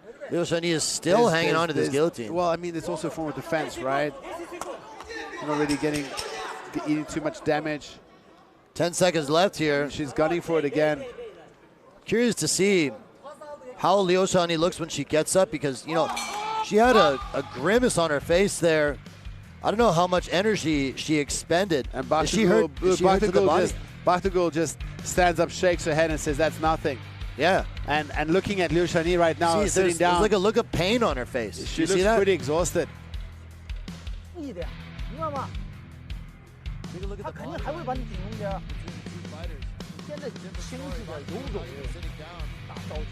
The action here. Sidekick by Liu Shaoyi. Overhand right by Baktagul. Doubles up on that overhand and catches his leg at the same time. Check out this slam. Wow. Picks her up and carries her. How's your mama? Yep. Brings her right over to her own corner. Landing some ground and pound. I think it's safe to say that she won that round. Definitely. So it could be 1-1 or 2. I don't know. The first round was really close, but I think based on aggression and damage done, Baktagul did a little bit more with the striking. I think it could be 1-1. It could also be 2-zip for Baktagul. Any way you shake it, this is a very important round. She catches that leg and she's back on top. Wow. This is not what Liu Shaoyi wants. This time, able to get a takedown in the first 10 seconds of the round. Yeah, she kind of trips her as Liu Shaoyi does that side kick. Throws a punch, catches the kick, and just trips it down. Nice up kick from Liu Shaoyi. They're going to stand up again. The referees are very quick to stand up fights on the ground here tonight. Maybe that's the new theme here at JCK. If you're going to go down, make it happen. Don't think you're going to stall out fights. Got to press the action here in JCK. Nice short elbow. We're here now, Liu Shaoyi shouting, firing herself up, but Baktagul is tough as nails. She can take a punch, she gives it back with some interest. Oh, stiff jab. Lands from Liu Shaoyi. Now it's Baktagul. Oh, easy takedown. Easy takedown. She changed levels right under the jab of Liu Shaoyi and got her down easily.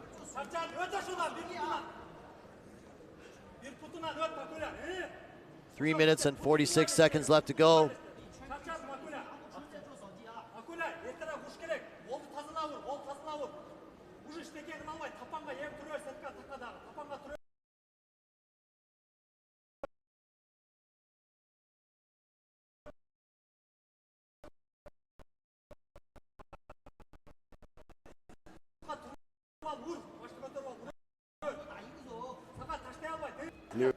Himself quite a big lead, but getting here, putting pressure on Liu Shaoyi, wearing her down, and going to a recipe that worked for her.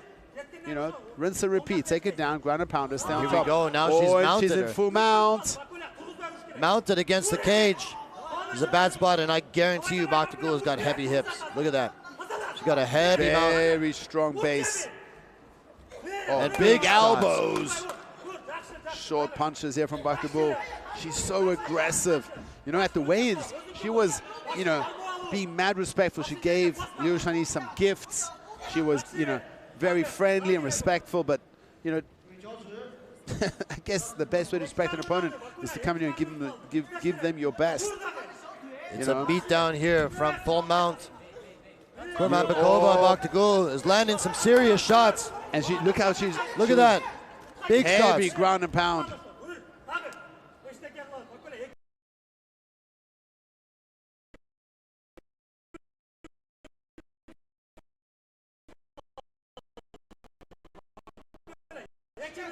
And Liu Shaoyi looks really fatigued right now. She's trying to trot the kick, but just would love round. Can Baktagul get the finish? Because, could Liu Shaoyi pull off a come from behind win? Wow. 4 or 5 successive right hands. Big punches there. She almost started to just shell up, and if Baktagul she tries for a big bridge. If she can put together another few successive shots like that, I think she has a good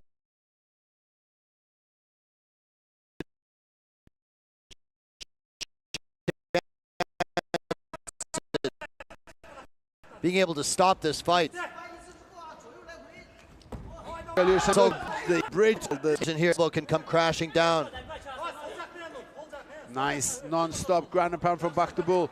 She takes the back, flattens her out. Now pound away. Oh, with those hips on top. And the finish could be there. Baktagul controlling her very, very dominantly here in this third and final round. Oh, this is 1 minute left to go. This is a big third round for Baktagul. Very dominant. Liu Shaoyi desperately. Big elbow right in the eye, followed by some more punches. We see that now Liu Shaoyi, she's really protecting. She's shelling up much more. That elbow was really hard. The referee might be giving a warning pretty soon here. No. She's never given up, though. She's always trying to defend herself, always moving. She hasn't given up on herself. 30 seconds left to go.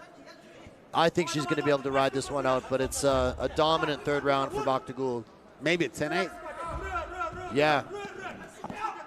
You know what? I'd probably give a 10-8 for this third round. I think 10-8s aren't given often enough. Another big elbow. Man, Baktagul.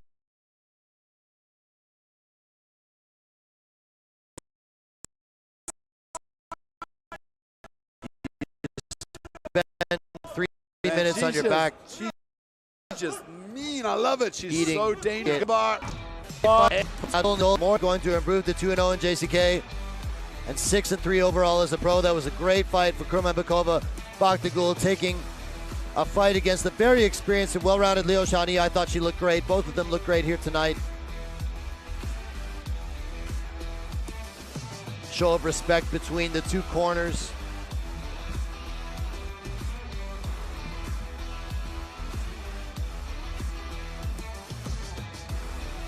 Let's take a look at some of the action from this one. Baktagul, physically very powerful, able to get takedowns in each of the 3 rounds against her opponent, Liu. Here we see a nice headlock takedown, able to get Liu down to the ground. A failed throw attempt led to Liu taking the back there. You know, Liu did have her moments in this fight, but Kholmurodzoda Baktagul, I think her grappling attack proved to be too much. Great top control, very heavy pressure, good ground and pound. And personally, I'd be very surprised if she did not walk away with the decision here tonight. Let's go to the judges' scorecards to see how they have this one.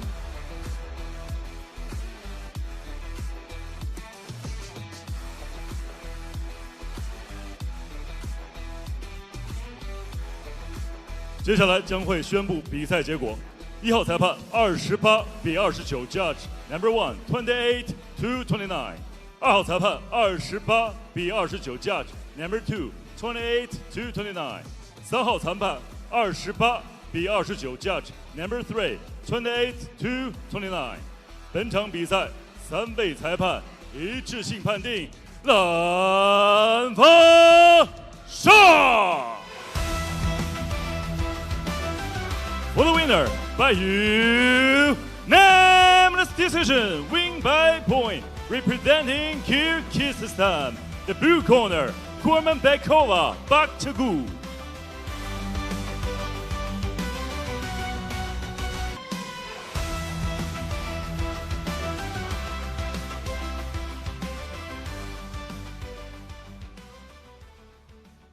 接下来将会进行。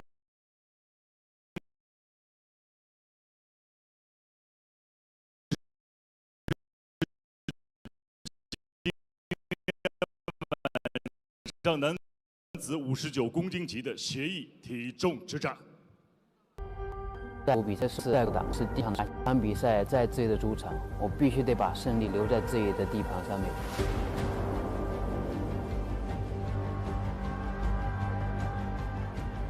Меня зовут Гасанов Тофик, я родом из Азербайджана, живу в Украине, в городе Одесса.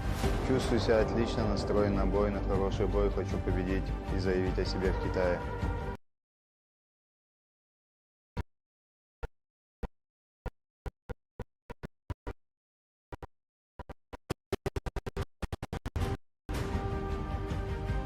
我觉得他的拳击跟挺不错的，期待跟这个选手看。我在赛场也一样，不管是输还是赢，我依然相信自己。Beautiful straight left knockout. 案发精神再一次在 JCK 的八角笼当中爆发了。 Пусть готовится на хороший бой, тяжелый бой. Будем показывать борьбу, ударку и заберем победу себе.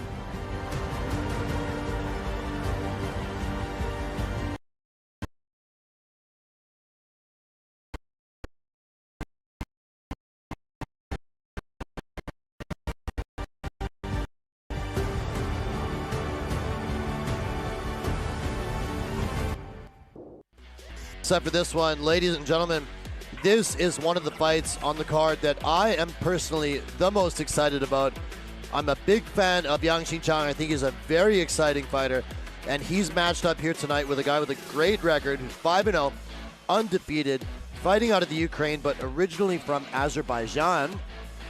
It is Tofik Hasanov. Yes, 5-0 as a professional. He is 27 years old. This fight is at a catch weight of 59 kilos. I think both guys typically fight at flyweight. And Tofik has come in here undefeated. As I mentioned, 5-0. He's got 4 finishes in those 5 fights. And that's what you want as an up-and-coming. Yeah, he's a really big prospect coming here to make his debut here in JCK, fighting one of our own top prospects. Guy who's fought for quite a 25 years old. We want to say he's fought for a long time, but at 25, how long can he afford? He's already fought 14 times. This is fight number 15 for Mr. Yang Xinchang. Yang Xinchang, for a time, was fighting out of Chengdu. I'm not sure if he's currently still fighting out of Chengdu. Ashurlo, I believe, is in Chengdu. That Ashura Kings, and he is he's a great fighter. He's 7-2 in JCK. So what I want to say about this, looking at Hasanov's record, 3 of his opponents were 0-0 when they fought. One guy was 1-1, and his best win was over a guy who's 6-2. So that's pretty good. That is a good win. But what I'm trying to establish here is Yang Xinchang will be his best opponent so far. Oh, absolutely. By far. So, when you have a guy who's 5-0, that looks great on paper, 100%. I'm sure he's a great fighter. But this is going to be his toughest test yet. Not only that, but he's coming into China to fight the Chinese fighter on his home turf. There's got to be a little bit of pressure. Well, also, he's new to the organization, he's new to the environment. We, of course, have the very nice fight center here where we have we've got the hotel right next to this event center where you see us with the cage inside. Right next door, we have 2 fully equipped big MMA gyms, even with MMA cage. We got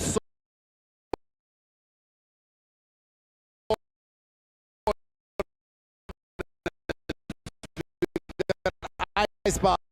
We got everything a fighter needs right here on the campus. Literally, all fighters love because they can really focus on just fight week, making weight and getting ready. However, it's his first time, and this fighter here, it's his 8th time fighting for JCK. So he is 10th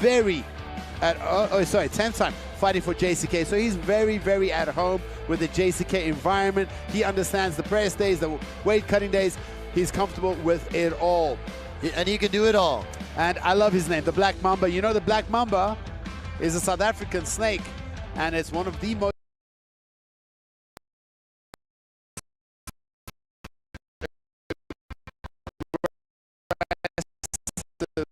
and dangerous snakes. Very venomous. Yeah, it can also lift up its body. So a snake can I don't even want to think about that. I'm scared of snakes. And we have a fear the Black Mamba. We have another snake called the brown house snake, and when they're young, because the brown house snake is much smaller, it looks very similar to the black mamba. And the brown house snake is a pet, whereas the black mamba, you don't want to keep that as a pet. No way. You don't want to pet that snake. If it bites, you're on limited time. Yang Xinchang. Yeah, sorry, go on. He's coming into this one looking lean and mean. And he just beat Li Hongji in his last fight. Before that, he had a win over the very experienced Ai Ding. He's on a bit of a nice run right now. We see he's 2 years younger. A slight height goes to Hasanov, but the reach goes to Yang. 本场 JCKMMA King Series 男子59公斤级的协议体重之战，蓝方选手身高170公分，臂展165厘米，体重58.20公斤，年龄27岁，来自于 Scorpion and Tajialike。MMA 综合格斗战绩5战全胜。那么今天晚上是 JCK 战决城的首秀。Ladies and gentlemen, let's welcome the blue corner from Ukrainian. Gets ready for Tofik Hasanov.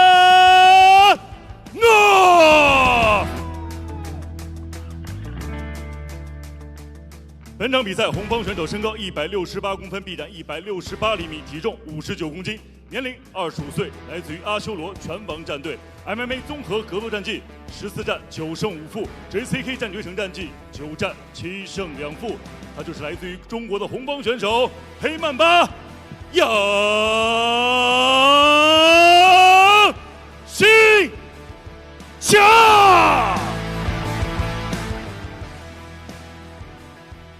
本场比赛场上裁判王悦 ，The referee who charged in this octagon is Mr. 王悦。Really excited for this one, guys. Taufik Hasanov is undefeated. He looks big for this weight class. Check it out. He looks noticeably bigger than Yang Xinchang. Taufik Hasanov is fighting out of the blue corner. He's wearing blue trunks. Yang Xinchang, representing China, defending his home turf, is in the black trunks. The referee calls them back. We have seen the referees tonight having no patience for any stalling on the ground. I think this one is going to play out on the feet. I don't know, man.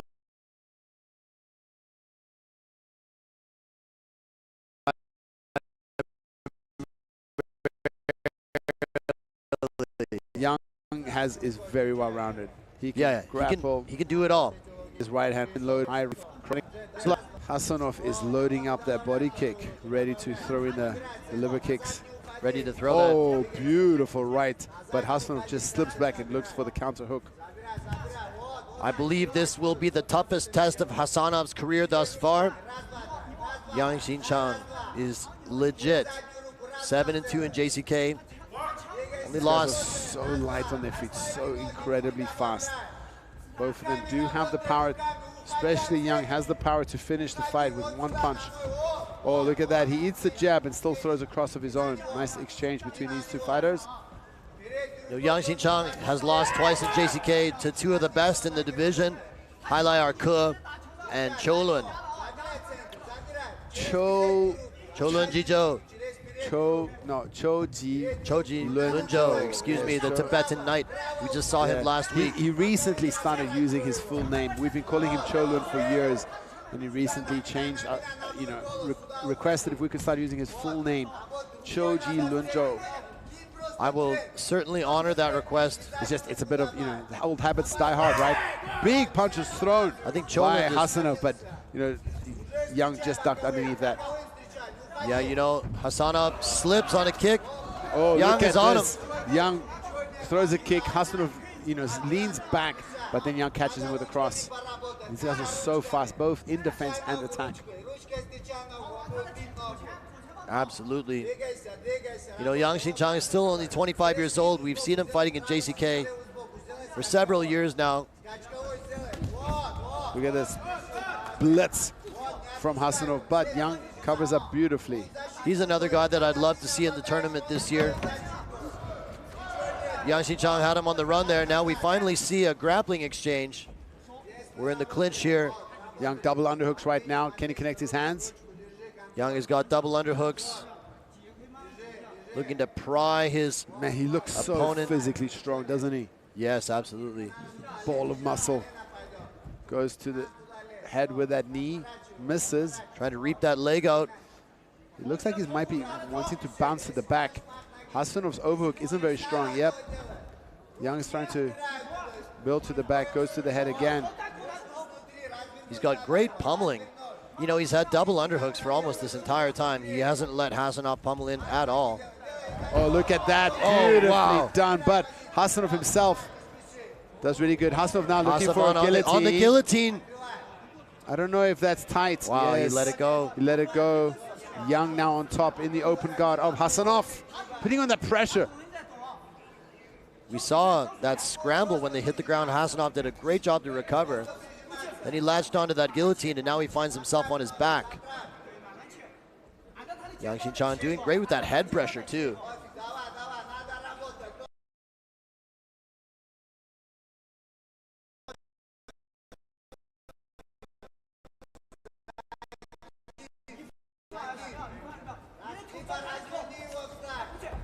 Yang Xinchang attacking now. He's on by. Oh, he's riding high. Hasanov able to shake him free.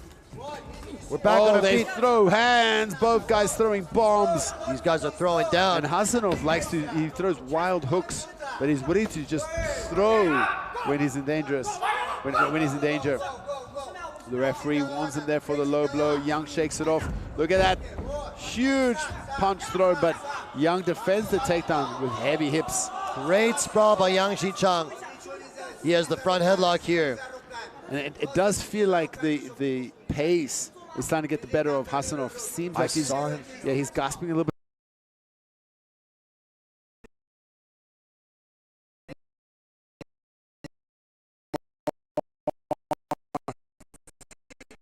And Yang is just so relentless. The Black Mamba has his poison, but there, on the glove, and the referee just, you know, slaps the hand off. Nice elbows there. Beautiful elbows by Yang Xinchang.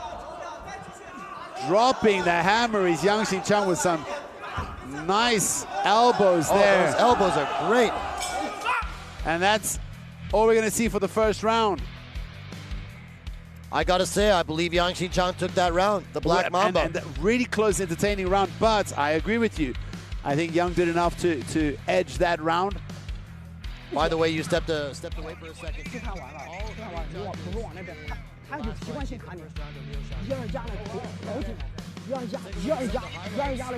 From that first round, very competitive on the feet. I feel like Yang Xinchang might have edged it out a little bit on the feet. In the grappling, Yang Xinchang did very well. Dominated inside position from the clinch here. When they go to the ground, there's a scramble. Hasanov locks onto a guillotine, pulls guard with it. Yang Xinchang ended up on top. I don't know, Woody. I think he did enough to win that round. That guillotine wasn't on at any point because he let go of it very fast, feeling that, you know, he's just going to burn out his arms. But Hasanov is dangerous, bro. When he gets hurt a little bit, he just throws wild bombs. Yang needs to respect.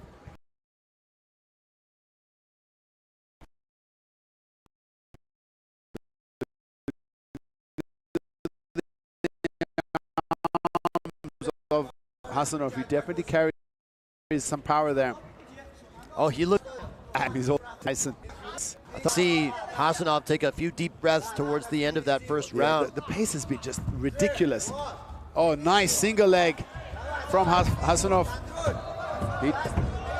Hasanov with the wrestling attack. Yang Xinchang thinking about guillotine, but lets it go. Trying to elevate his opponent here.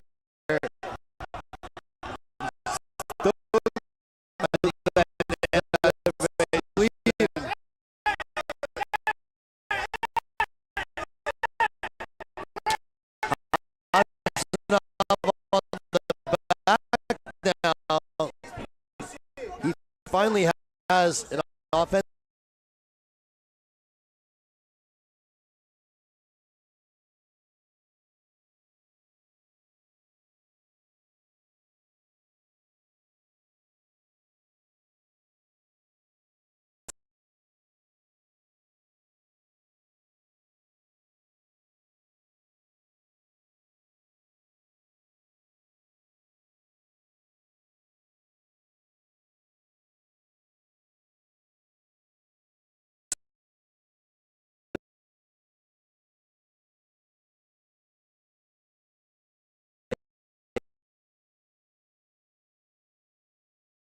Pressure. Oh, Yang on the back now, two hooks in. Flattens him out. He's got him flattened out and he's going for the choke. He's got him flattened out.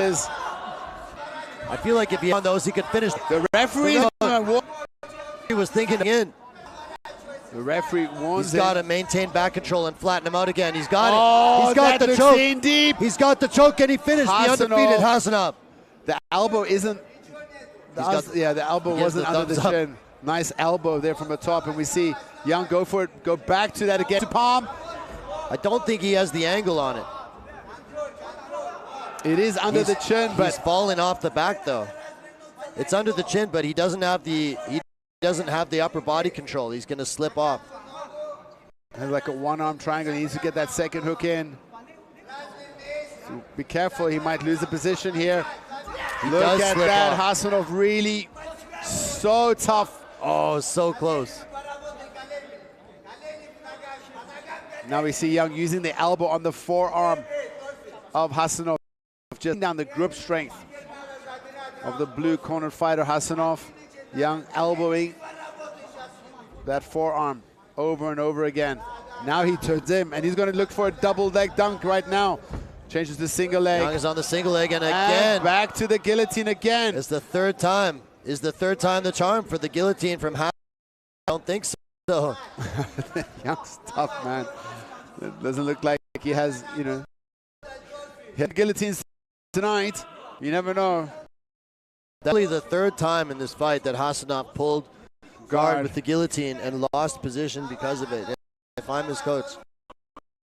No, curious. The gilly, what's it? The gilly crew? What? No, the no gilly crew. I think it has a nickname for that, right? Oh yeah, something. exactly. Crew. He didn't hit a single career. He went for so. Young on top now, heavy hips, relentless ground and pound, and we do see Hasanov reps. And if I have to be honest, I do feel Young look fresh as ever. The pace of the Black Mamba is so intense. Yeah, Yang Xinchang looks great. Oh, you know, nice elbows here. He's fighting a young, undefeated guy, and he's looked great through 2 rounds. Nice body elbows. Forces Hasanov to work. Nice short punches as well. You know, I thought if Yang had working the body here, when he had the back, if he had continued to strike, I think he had a chance to finish the fight there. But the referee gave a warning. The moment the referee warned Hasanov, you know, he moved a little bit more. 2 rounds in the books. Personally, 2 rounds for Yang. I would have to agree. Yang Xinchang is looking to take the O. Give him his first taste of defeat in his Hasanov definitely is dangerous, and he's gunning for the wins here. He's looking for the finishes with these guillotines. Maybe he could try another submission, but right here he was in danger of being finished. Yeah, you saw it. The referee gave him a warning there, and Yang Xinchang went for choke. Just, you see, if he dropped that left elbow, if you could get that left elbow down closer to the spine of Hasanov, all of a sudden he's got a really good anchor to bite that the torque on, to get that leverage on that pump to pump. Absolutely. We're getting ready here for the third and final round of this catchweight bout. A kilos show of respect here between the two fighters. Taufik Hasanov is in the blue. Yang Xinchang is in the black trunks. Oh, beautiful 1-2. Hasanov looks a little tired here. And he looks for... You know, the timing on that shot was pretty good. Yeah, it was very, very good. Although... And Yang just kind of fell over. But look at Yang. Just so strong, picks him up, and he's looking for a reversal. Hasanov doing the right thing, sticking to this. Now we see Yang pushing the head down. Yeah, that's a really good defense. Pushes the head down. He's going to keep pushing the head down so he can shift his hips out. There we go. Gets his hip back under his own body. But Hasanov doing really good. And Hasanov looking for a guillotine again. Another guillotine attempt, perhaps. This time, no. Maybe his corner told him enough for the gillies. And now again, Yang on top. And we hear the crowd cheering on the local fighter. I feel like he has the chance to finish this fight. Yeah, is he in half guard? Yeah, he's in half guard right now.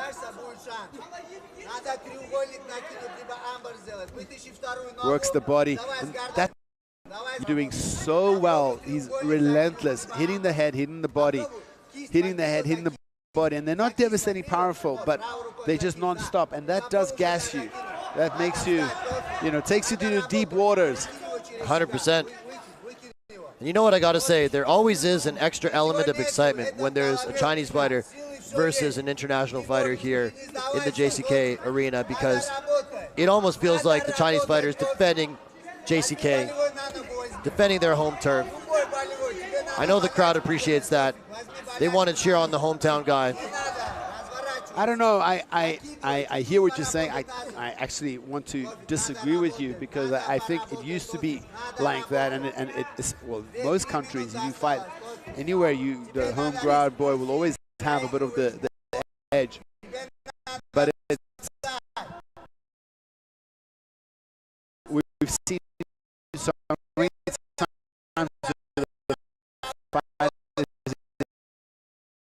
some of the fighters.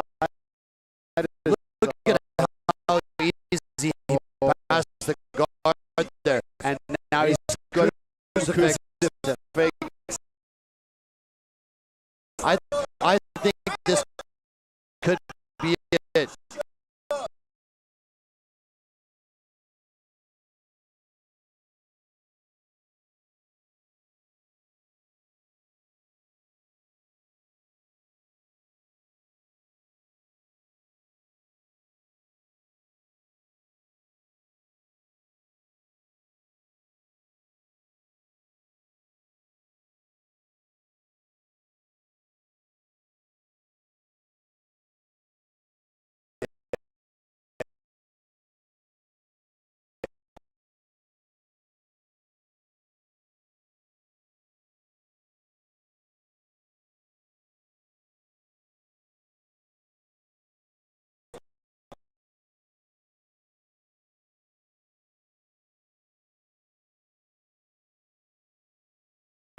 I wouldn't be surprised if the referee stops it. Hassanov is looking, he's looking for some ways to, he's just not letting on him like he's on that big punch. Again. He's going to fat him out again. Yep, fattens him out. This might be it, I think. Does he still have enough in the gas to escape? Hassanov, now we see Yang dropping the hammer. I think the referee can take a good look at this one. More punches. The referee definitely, we can't hear, but I think the referee already warned him. Now we see Yang in full mount dropping hammer fist. I mean, how tough is this? Fighter from Odessa refusing to give up. Keeps on moving. Yang going for the choke again. Let's see if he has it here. He's fighting the grip. He's fighting it. It's over!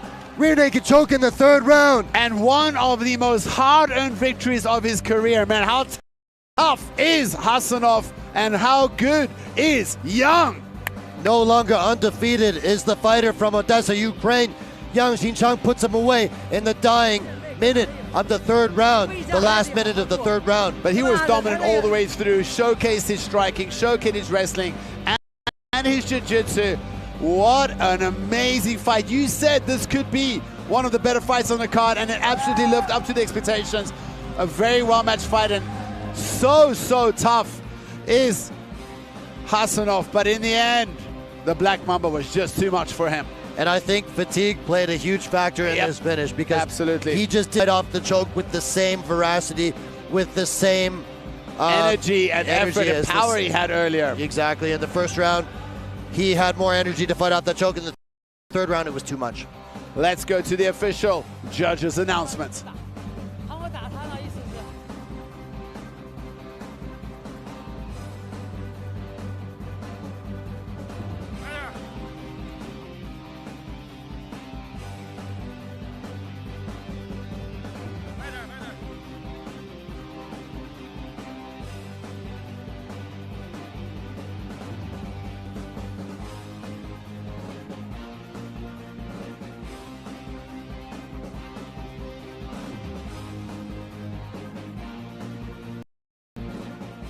比赛结果：本场男子 MMA 综合格斗规则男子59公斤级协议体重之战的最终结果为来自于中国的红方选手黑曼巴杨新强第3回合4分24秒使用背后裸脚降服获胜。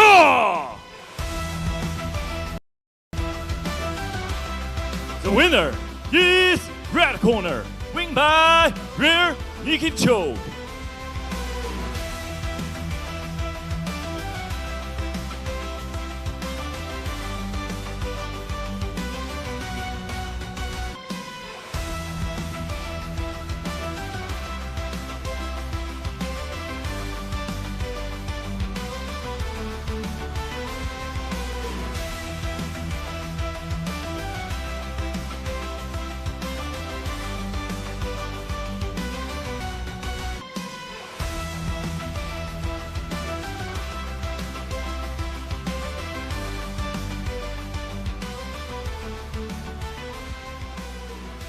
接下来将会进行是男子羽量级的正赛交锋。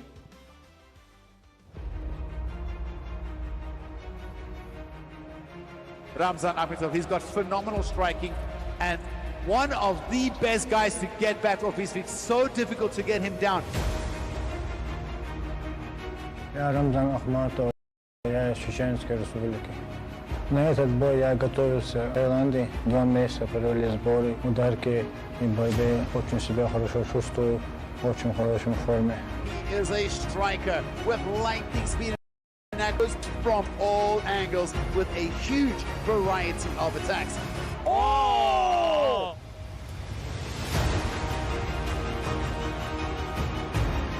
Assalomu alaykum. Men Sharif, poligonni sho'rasiman. JCK ligasi birinchi marta urishamiz. Raqibimiz kuchli, o'shanga yarasha yaxshi podgotовка qilib keldik. Xudo xohlasa izralishni bo'y ko'rsatamiz. Ishonch bilan ayta olamanki, raqibimga bu jang oson bo'lmaydi. Не имеет значения, молодой или опытный. У меня соперники очень хорошие были, так что вообще никаких проблем нету. 重这一下，3个错，红绳打中了，连续砸拳，打得很重。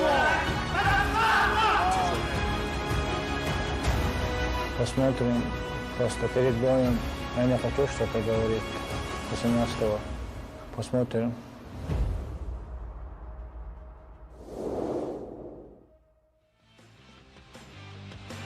Guys, I'm really excited for this fight as well. I think it's a great matchup. Ramzan Ahmedov is one of my favorites in JCK right now, and he's fighting a young and hungry 21-year-old fighter from Uzbekistan, and Sharif Hikmatov. So I already spoke to both these fighters. Normally we'll use their surnames when we call them Akhmatov and Hikmatov, but in both the cases I told them, look guys, it sounds too similar. It's going to twist our tongues. We'll do your walkout with your full name, but we'll be calling you Ramzan and Sharif just because, you know, Akhmatov and Hikmatov, Hikmatov. I think we're going to have a bit of a tongue twister there. Sharif Hikmatov. So a bit of inside information about this young man. Actually, he normally fights at a low weight division, but he didn't want to miss the opportunity for this fight. So he took the fight anyway, and he is looking forward just to make a statement here in JCK. He is fighting one of the better guys in the division. Akhmatov, his opponent, fell out in the semi-finals, was it, or no, quarterfinals? In the quarterfinals against Tung Ligu in a very close matchup. And in that fight, he showed how tough he is, where Tung Ligu just absolutely wrecked his legs. Wrecked. Man, that leg wouldn't have been used for yeah, that zombie, was crazy. You know, like, yeah, that. And you know what? Leg was absolutely messed up, and he just kept walking forward. Tung Ligu looked phenomenal in that fight. Because prior to that, Ramzan Ahmedov was just killing dudes in JCK. Yeah, that was his only loss. He's had one draw against Lukai. Against Lukai, it was a very close fight. And why was that a draw again? Was there a point deduction? I believe so. And that fight he's was had some crazy. really close fights. He had a very close fight with Wulan. He had a really close fight with Apishala. Personally, I think the Apishala fight he lost, but yeah, he's had some. But anyway, let's talk about this kid, Sharif Hikmatov. What do we know about him? Hikmatov is 2-0. He's 21 years old, fighting out of Uzbekistan. He hasn't fought since June of 2024, though. And I'm wondering what the delay was or why he hasn't fought in almost 2 years, because he's such a young guy. I don't know a lot about him. He's still really green, right? So he seeing the other. Are they from the same team? You know, like Najmetdinov, who just did a stellar performance. Yeah. Oh, yeah. Are they from the same team? I don't think so. Here. Uzbekistan team. And this is a Chinese club name. Is Hikmatov training in China now? I'm not sure. Yeah, I'm not really sure either. He's fighting up a weight class. His last fight was at Bantamweight. He looks like decent size for this weight class, though. He's filled out well. He's got his work cut out for him tonight against Akhmatov, though.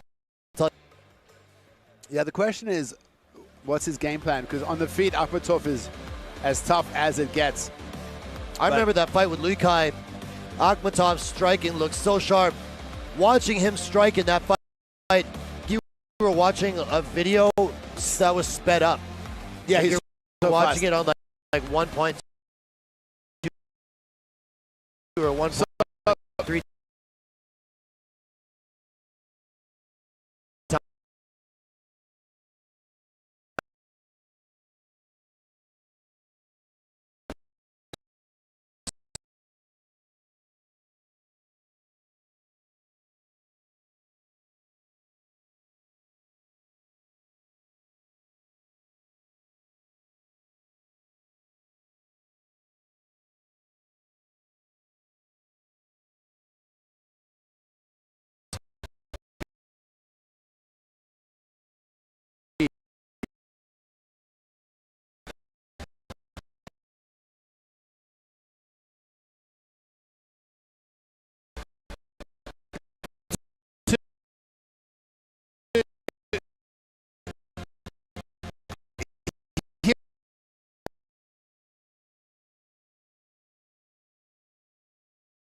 Yeah, he's you're so watching fast. it on like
all set for this clash at featherweight.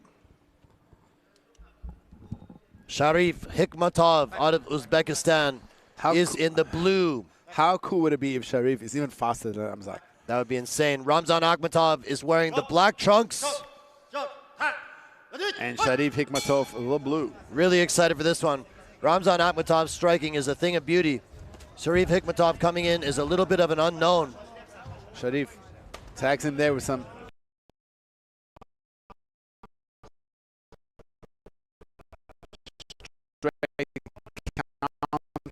counters.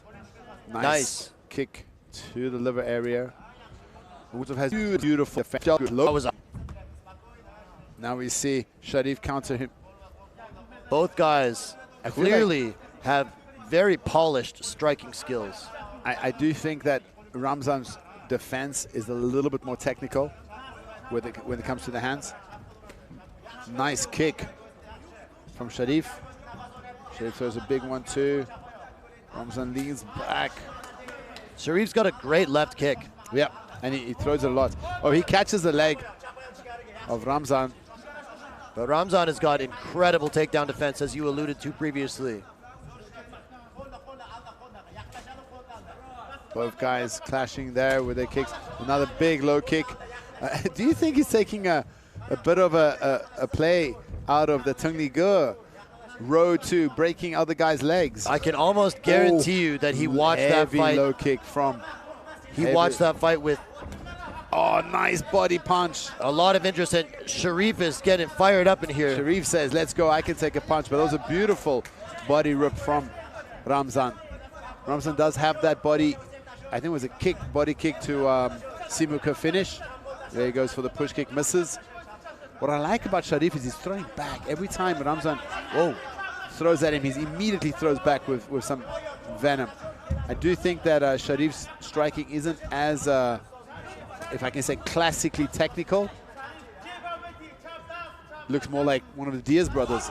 Oh, look at that.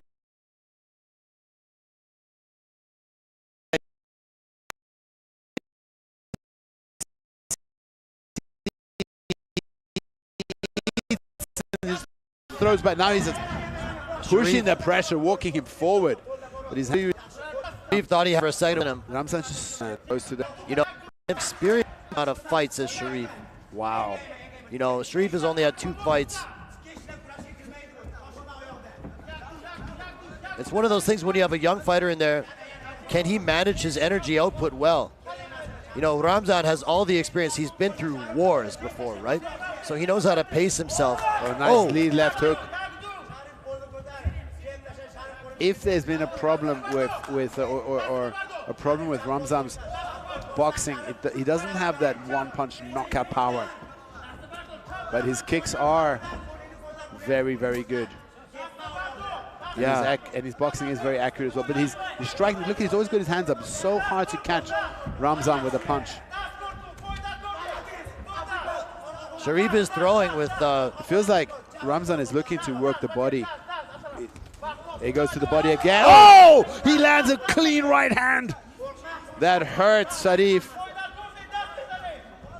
Does he have his another? Wobbles him again. Stumbled him again. He switched his stance back to southpaw. Now back to the orthodox, waiting for the right cross.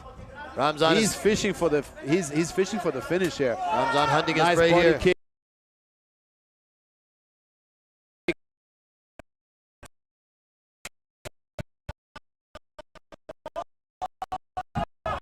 Oh, goes to the head. Oh! Lean back hook. Rocks him. Sharif is here. Despot and he's see how he serves on top. Willing to just goes back to the striking. There we see Sharif throwing back. He needs to protect himself. The accuracy of Ramzan. Sharif is just trying to shoot out of desperation here. Ramzan's He's in serious trouble. Ramzan looking for the finish here, and there's only 35 seconds left. He's stumbling all over the cage. Oh, another heavy body rip into the liver area. That just takes the gas out of you. How long can he survive? That's how experienced Ramzan is. Look at that. Just oh, wow, just pancakes him. Boom, hammer fist. I think this is going to be it, ladies and gentlemen. Well, 20 seconds. We might see a second round. I don't know. Just pulls him back. Look.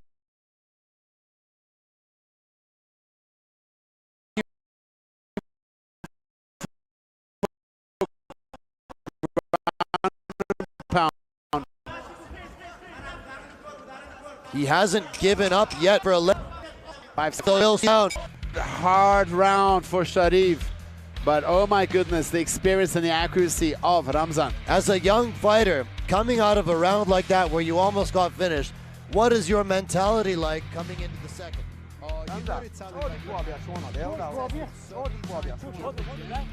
the first time you've been whipped. You just got to shake it off and believe that you can change things. You got to take it to. You can't play more games and stand on the outside. When it comes to the technical picking and patterning, you're losing the fencing. You're losing the technical battle. You got to make it dirty. Close the distance and take the fight to Ramzan, because on the outside, I bet you he will be finished by being picked apart. We're getting ready for the second round here.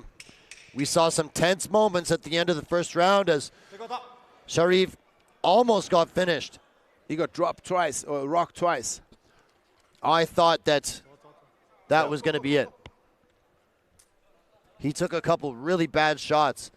Like he was shooting out of desperation with no setup. Just desperately trying to cling on to Ramzan Akhmatov. And Ramzan is just so experienced. You know, like he's headhunting to finish. At the same time, he still rips into the body. Well, your opponent knows that you're headhunting, looking for the chin. He'll be so focused on protecting his head, he forgets about the body, and that's when those body shots really pay off. All set for round 2. Ramzan Akhmatov, currently ranked number 4 in the division, is in the black trunks. Sharif Hikmatov is in the blue. Nice kick but everything is blocked by Ramzan. He's so good at defending. Elbows stuck to his body, hands up high. Sharif almost got finished in that first round. He does look more composed here to start the second round. Yeah, I mean, if he's really fit, that 1 minute could help wonders for him to just, you know, gather himself. But as we go deeper into the second round, how much... Oh, Ramzan does a spinning back of his own, a little bit like a juggernaut. Spinning. And he had some success when he switched his stances earlier. First he landed with that right cross, switched his stance, then landed with the left cross, both wobbling his opponent. Are we going to see some repeat business? Feels like Ramzan is trying to set up that right cross again. And Hikmatov is circling into the right hand nice of Ramzan. Kick from Sharif. Oh, and Ramzan eats that punch but gives back with some interest. Fakes, fakes, fakes. Does a step through. So he kicks with his right leg, plants it in front, which puts him in southpaw, and then throws across from the left side. Man, this is like striking seminar, ripping to the body. Oh. But how tough is Sharif? He's throwing back 3 low kicks in a row. Look at those low kicks, 4 you know. Kicks of a row. Those are serious. You cannot...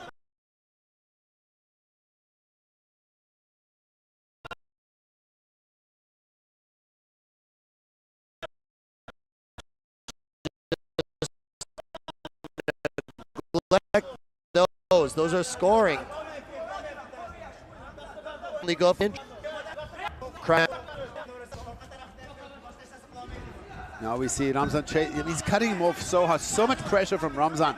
And this is not how we see Ramzan fight normally, actually. He loves to fight in the back foot, but he knows he has his opponent hurt and in danger. And he's not really respecting his opponent's strikes right now, walking forward. But it is actually Sharif landing more. Yeah, Sharif is actually looking pretty good this round. Sharif's like throwing out of defense, just throwing to kind of keep you. Oh! He got dropped. Oh, that's going to be it. That's it. The referee's going to step back. That's it. That's it.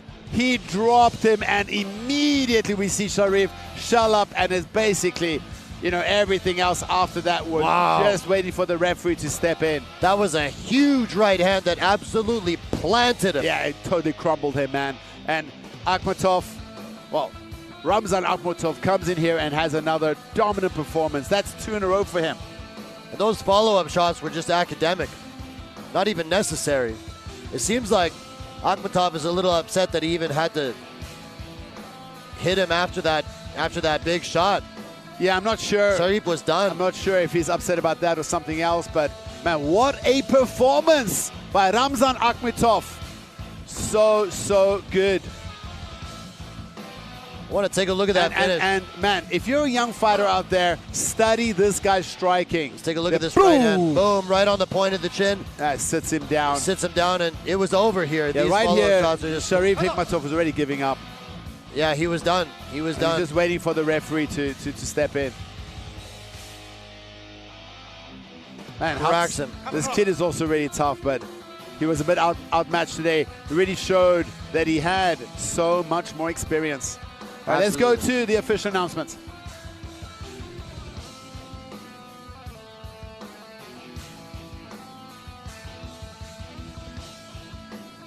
接下来宣布比赛结果。本场男子 MMA 综合格斗规则与量级正赛的最终结果为：来自于车臣共和国的红方选手 Ramzan Akhmatov 第2回合2分37秒使用地面砸击 TKO 获胜。The winner is red corner, win by Guantanpang.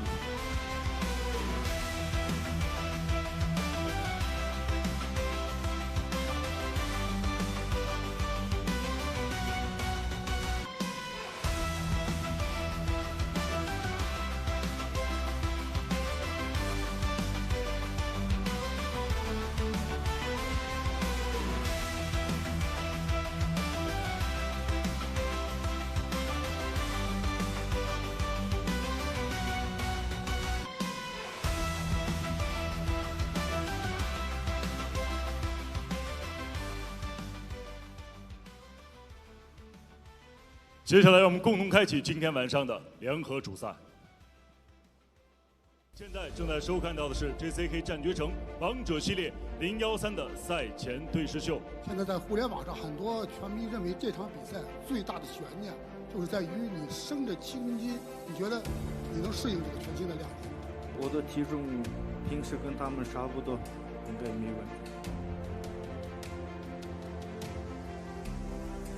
我知道我的短板就是摔柔，但是为什么我这么讨厌摔柔呢？是因为这样的比赛真的太无聊了。我想让你们看到那种真正的就是拼命三郎，上去只想把对手干死那种。我想让你们看那种比赛，但是一直匹配不到那样的对手。明天晚上我会让你知道什么叫痛，什么叫绝望。一定 KO 你，明天我给你好好的打奖励。行，那我非常感谢你。明天晚上我们干，往死里干，好吧？ 必须的，干你！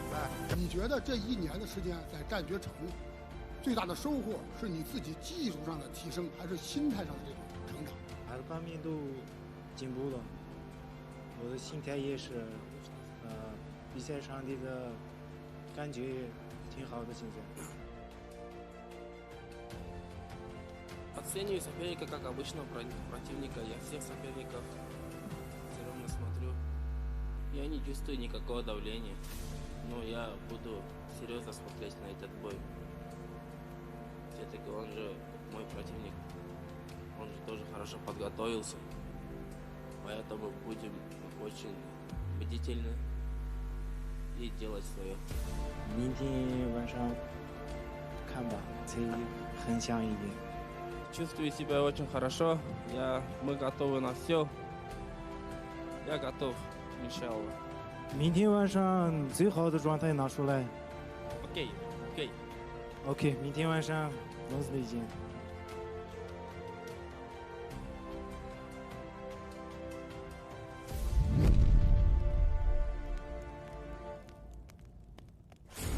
Honey Badger. And really, if there's somebody in the pro MMA world that deserves the name Honey Badger, it is him. 我觉得艾丽来到次重量级的话。 不会很顺利的，因为来到次重量级的，差不多的所有的选手都跟我交过手。He's had 44 recorded professional fights. That's just the MMA fights. 他也是我很想打的一个对手。Lightweight champion Aili Mulatebieke, the Eagle. 今年就是我的体格、我的体型越来越大，然后。 来到这个77公斤。 He's a smart fighter. He'll adapt his game to best match his opponent's weaknesses. 你跟我交手也可以看看你有几斤几两，能不能在这个量级发光。我来到这个77公斤，最简单的我的对手嘛，我跟他打3分钟也够了。And I believe that when the bell rings, these guys are going to try to kill each other. 我来到77公斤，冠军来了，我会打败所有人。感觉是逐渐发力，是这个位置非常的可怕。哦！天哪！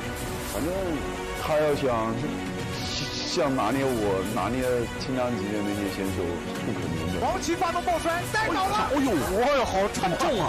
能够引爆全场的那个男人，平头哥王琦。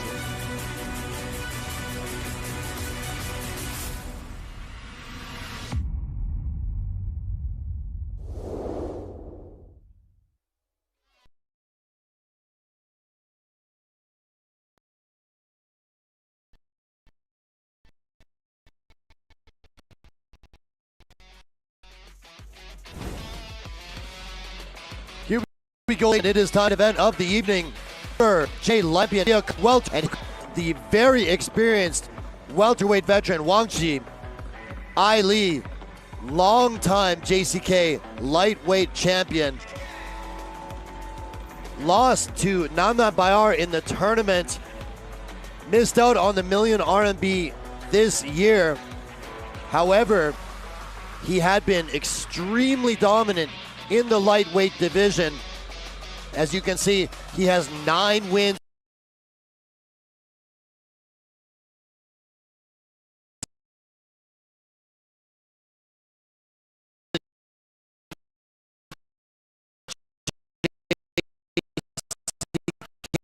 In 11 fights, and he's fought the who's who, the top fighters in the, and beaten the most. He has a record and 4-29. He said he just hard to make his council. Now he believes is the right time to make the move to welterweight. I bumped into him in the elevator earlier today, and he was looking bigger, noticeably much bigger than his lightweight days. And I, for one, am really looking forward to seeing what he can do at welterweight. I think there's a lot of potential for him here in this weight class, especially if the weight cut, getting down to lightweight, was a factor that contributed to perhaps negatively affecting his performance. You know, a lot of times when guys have to cut a lot of weight, it can definitely affect how they perform in the fight. Basically, you're saying you're happy he's made the move to welter. I'm saying that could be a factor. If the cut is easier for him, he could perform better physically. It could be. I mean, he's a really thick lightweight, and you know, bulking up a little bit. I don't think he could bulk up too much, because I think, you know, it wouldn't be that easy for him. He blows up a lot between his lightweight fights anyway, so I think it would have been hard for him. But if there's a matchup made in heaven for him, it is this guy, because this guy's a pure striker.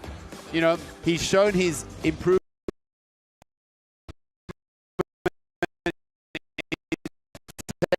down the fence. He's shown his durability and toughness in both his wins over Mahaiari. He touched him with calf kicks in the, you know, started beating him, whipping his, breaking his leg almost in the second round, and then just crumbling him in third. And I think that will be his game plan. You know, you'll see, watch out, his foot is pretty heavily strapped on the right foot.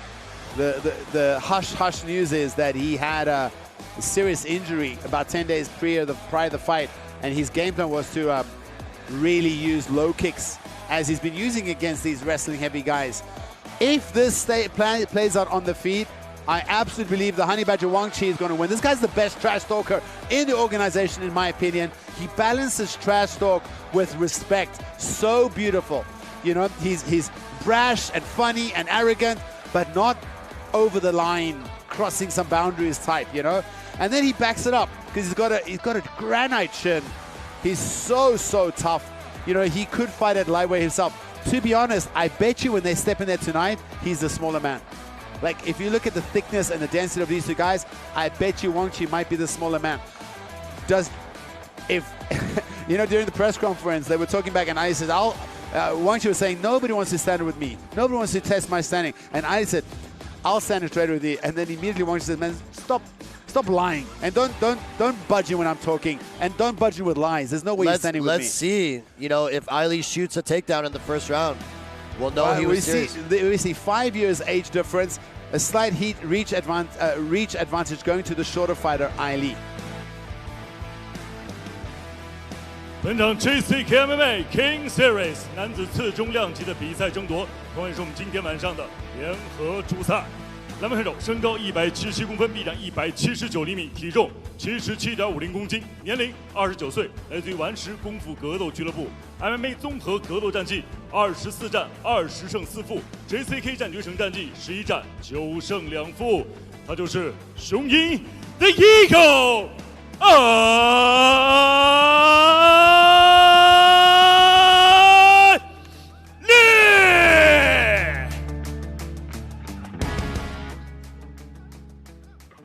本场比赛，红方选手身高179公分，臂展180厘米，体重77.40公斤，年龄34岁，来自于象王格斗俱乐部，职业生涯战绩45战27胜18负 ，JCK 战决胜战绩24战14胜，10次比赛失利。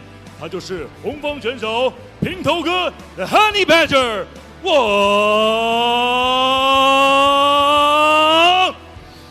琦。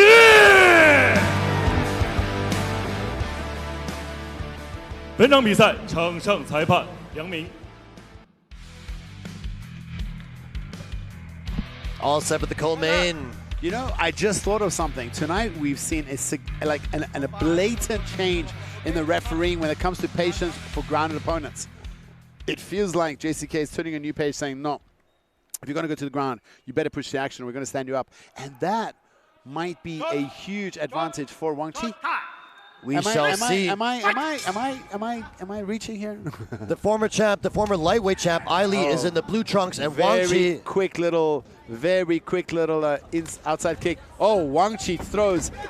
Oh, look at that. Aili throws punches back. Wang Chi is in the black trunks, and they're throwing down immediately. Wang Chi was pointing at the ground and said, let's go, let's throw down. And Aili threw a beautiful body kick there and ended with some nice combinations as well. I wonder if Aili's going to send him. Aili obviously in the southpaw stance. Wang Chi so fast with that outside kick. Sanda-esque. Bigger. He's double his thickness, bro. Look at the thickness. So soft. Big inside. Hard inside kick by Wang Chi. Yeah, working the front leg. Nice fake from Aili and pumps the second kick. I'm pretty impressed. I didn't know he's got such a... That's pretty advanced stuff. You fake and then double up with a kick. Wang Chi's doing... Oh, another... Man, that's the third. There's the shot, and he gets him down right into mount. Straight to full mount, and we see... Look at that. Wang Chi able to recover the half guard. Aili said he won't be... He'll stand up with him, but, well, I guess... He wants to win more than he wants to keep a promise. I mean, come on. At the end of the day, you want to win the fight, and he was thinking about that Kimura there for a second. Look at Wang Chi, very active in the bottom. Wang Chi's got some crowd here with him, cheering him on. Trying to fend off the attack of Aili, but Aili is an absolute monster in top position. Yeah, he's got very heavy hips, and he loves to stay inside in half guard. Look for him to use arm triangles and Americanas. Those are his two favorite submissions. Heavy punches, and I mean, surely his ground and pound could only be worse now with the extra muscle. Oh, nice elbow over the top. He passes. It jumps over the with guard authority. there. This guy's a gorilla. Yep. Very strong there. Wang Chi's face already reddening a little bit from some of that ground and pound, and Aili passes again. Oh, he's going for that arm triangle right here. He's got it. I think that's a wrap. That's a wrap, ladies and gentlemen. Yeah, I think Wang Chi's going to go to sleep. I also think he's going to go to sleep. He's going to go out. This is a wrap. He's out.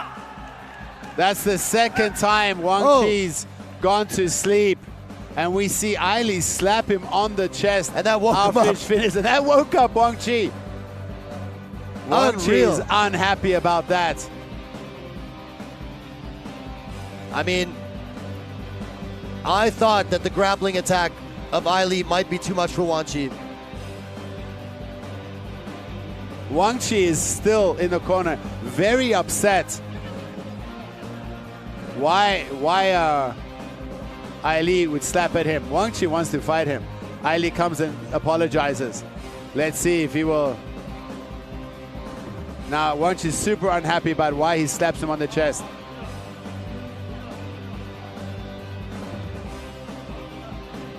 Look at, well, Aili is apologizing. Wang Chi is very, very angry. I guess, you know, the winner gets to bury the hatchet. He did win the fight. Let's take a look at what happened here. So yeah, Aili latches onto this arm triangle. Over. Passes over. You know, Wang Chi is trying to grab his own leg to defend, but he could have just used that half guard, man. Aili's just so strong. He had him in a half guard. He could have just... Take a look what happens here, because this is what I think. Wang Chi goes out to sleep. And then Aili starts waking up here, and then he gets slapped. Slaps his chest. And then Wang Chi wakes up. That's a crazy finish. And Aili is doing the motion. Aili doesn't really, it doesn't feel like the crowd is feeling it. He's, asking for a chair, but not many people are cheering for him right now. Well, let's see how he does against Kurbanjang and 接下来胜负比赛 Zikiryoi. 结果，本场男子 MMA 综合格斗规则次中量级联合主赛的最终结果为：蓝锋选手雄鹰艾利穆拉特别克第一回合2分34秒使用手臂三角锁降服获胜。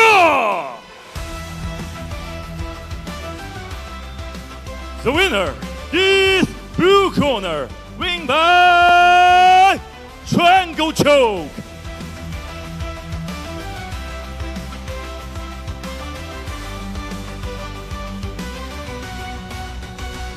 好，艾丽，请留步。艾丽，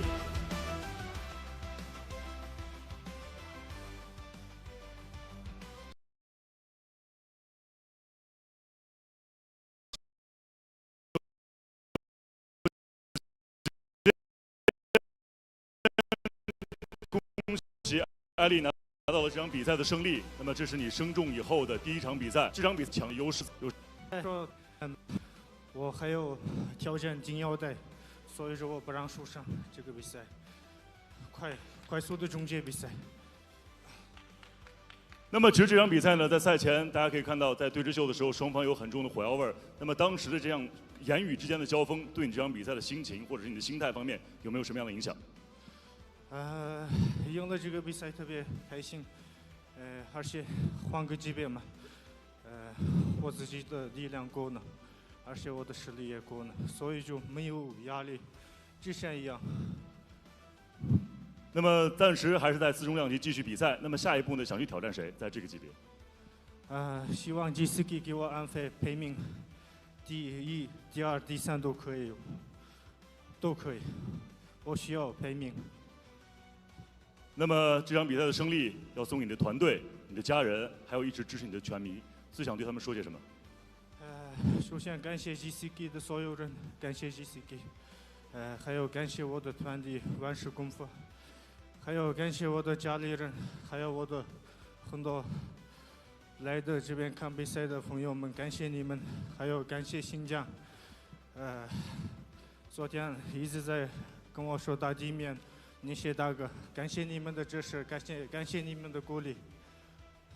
女士们、先生们，掌声送给雄鹰艾丽！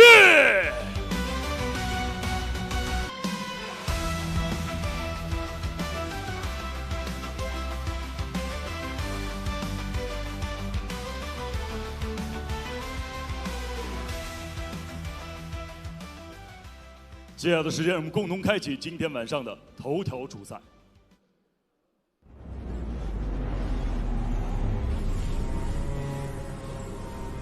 JCKMMA Kings Series. Are you ready? The Wolf King,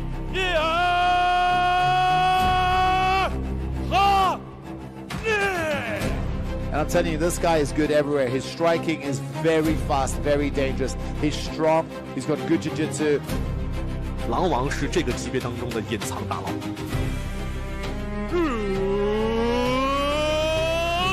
Rustambek, Nurzhanov.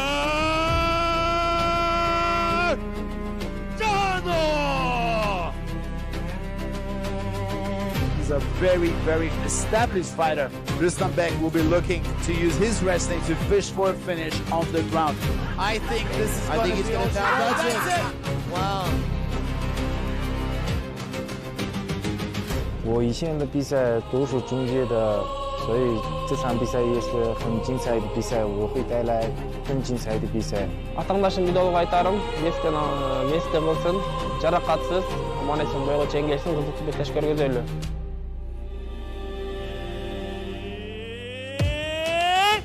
Showtime!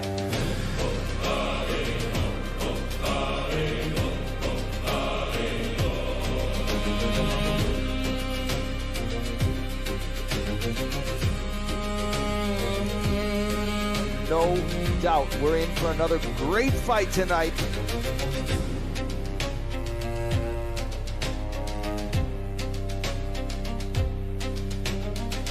I will 拿下这套金腰带。并且知道腰带将会一直是我的。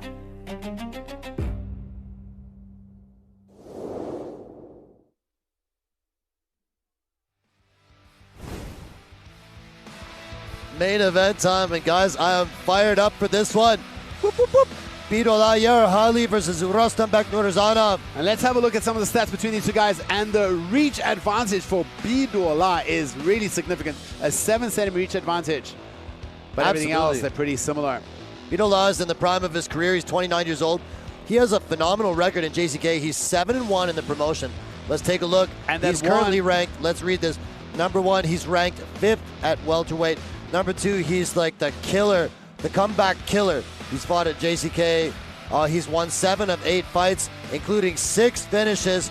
And the one loss, ladies and gentlemen, was a very close fight against the lightweight tournament champion, Mahaiari. And I personally thought he won that fight. Many people online agree with you. Thought that he won that fight. That was an absolute war where he got tested. He showcased how tough he is with an absolute monster. Mahaiari is just the kind of fighter that takes to give and just walked him down, took so much damage and put a tremendous amount of pressure on Biduola.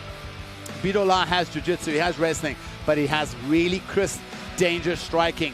Lightning fast head kicks, the Wolf King. And he's coming out with the traditional garb. He is he's a Chinese fighter, but he is from the Xinjiang region of China, and he is of the Kazakh ethnic minority. Yeah, that's a really cool hat. And, so, in person, he's just so humble and friendly. It's hard to imagine this guy's the killer he is. It's really cool because I saw him and Rustambek talking to each other at the weigh-ins, and I was like, whoa. And then I realized they probably have some sort of linguistic commonality. Because no, of course. I mean, a lot of the Xinjiang guys are actually training in Almaty at Team SAQ. But Rustambek is not from Kazakhstan, he's from Kyrgyzstan. Oh, sorry. Yeah. My bad. However, Kyrgyzstan also borders China, and I believe, I could be wrong, but I believe it borders Xinjiang as well. And so there is linguistic similarity. Of course. And look at the entourage that Biduola has. Some guys already fought on the card tonight. But more importantly, he's got his head coach right there. We see on behind him is Wu Chenjie himself. Oh, he's wearing here. The gray jacket. Yeah, there he is. He is. There's Wu Chenjie, one of the best MMA minds in the business. Very, very smart, like cerebral coach and fighter back in the day. And we've seen him have huge success with his fighters. Arguably the biggest pro team right now in China, Wu Chenjie down in Chengdu, where you're from. You know, so that's from out your valley, yeah? 100%, guys. One of the best pro MMA teams in China is currently in Chengdu, and it's where Biduola trains. It's Chenjie Gedo. And it's headed by this guy, Wu Chenjie, in the gray jacket here. Yeah, he made the move down. He was, a couple of years ago, he was still fighting out of Zhongshan Tuowu Gym. And then he made the move to Wu Chenjie. And check out this nasty scar he has. He broke his collarbone. That's right. And we saw him take a break because of that. He was out of JCK for about a year and a half. And I asked him, hey man, why were you out for so long? And he just pulled on his shirt. And I was like, oh, okay, I got it. Yeah, that's a pretty serious injury. So from April 2023 to May 25, that's 2 years. Yeah, bro, but out of the game. I'm telling you, this guy in person, if you meet him down the street, he's so nice. You just think he's a businessman or something. He's so humble. Oh, I don't know about that, because you shake his hand and you're like, bro, these hands have been through some stuff. Yeah, you know he's got some gorilla power hands, but he doesn't like try to break your hand when he grabs you. You know? No, he's so nice. Yeah. He patted me on the shoulder and he's like, you should come train with us. And you're thinking, like, I love my life, like with my lips being able to work. Well, there he is. The Wolf King Biduola Yeerhali.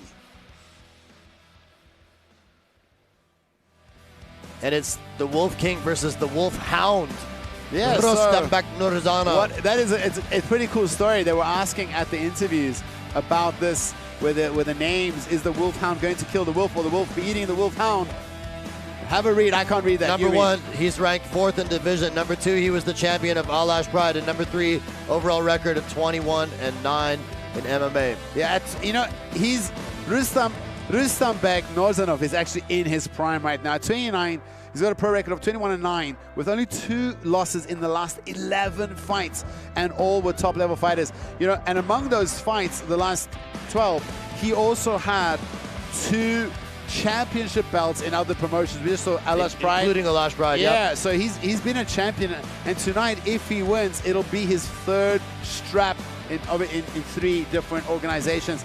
You know, so he's only lost once in the last last 2 in the last 11 fights. Yeah, but I mean, I was trying to say he's only lost 1 in his last 4 years.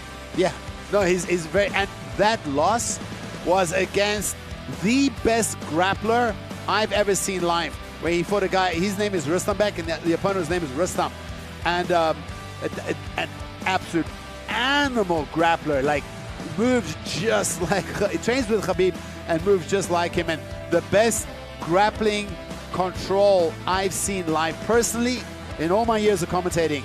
And I'm sad that we didn't sign that guy, because damn, he was good. I believe he would run through the division.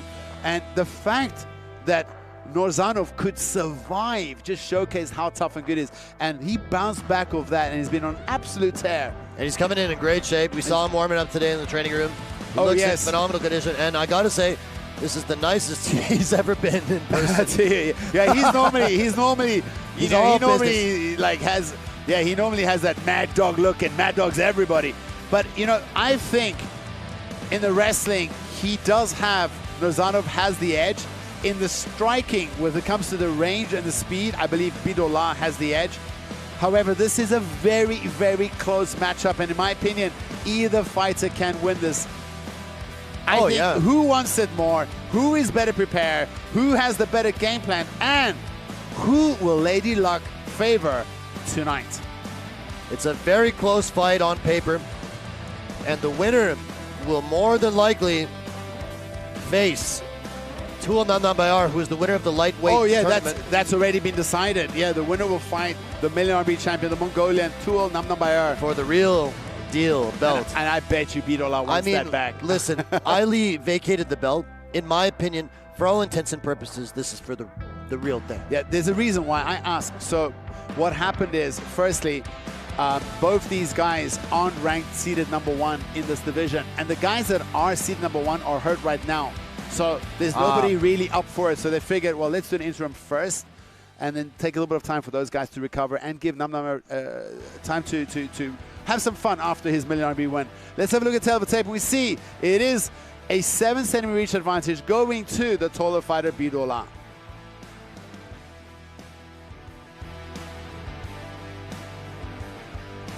JCKMMA Kings Series 男子轻量级头条主赛，同时也是本量级临时腰带争夺之战。蓝方选手身高181公分，臂展186厘米，体重70.90公斤，年龄29岁，来自于成杰格斗俱乐部。MMA 综合格斗战绩15战9胜6负 ，JCK 战略成战绩8战7胜1负。他就是蓝方选手狼王 The Wolf King Biduola Yeerhali。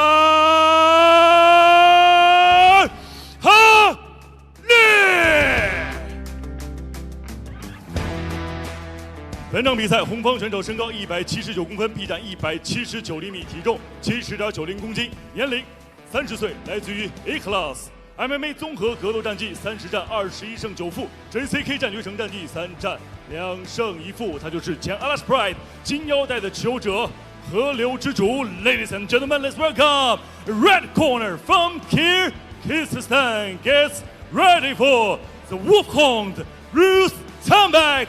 Nurzhanov！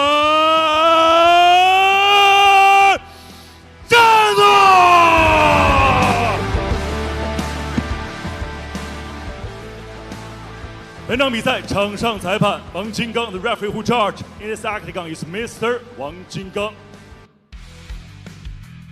Main event time, ladies and gentlemen. The interim lightweight championship is on the line. We're making history. This is the first interim belt in the history of JCK. Biduola Yeerhali. Who you got? Blue, red, blue. Oh, I have to remain unbiased, sir. I'm unbiased in my commentary. But also, man, this is as close as it gets. I wouldn't venture. Very close on paper. And this fight is 5 rounds to decide who will be the interim lightweight champion. Big respect shown between these two warriors, but don't be fooled. I bet you they'll be looking to kill each other.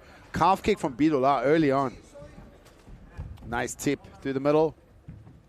Biduola standing a little bit lower than he normally does. Another good calf kick from him. Good game plan if he wants to neutralize the wrestler. 100%. But I mean, oh! Biduola got rocked. Biduola got rocked hard there. Oh, another big hook.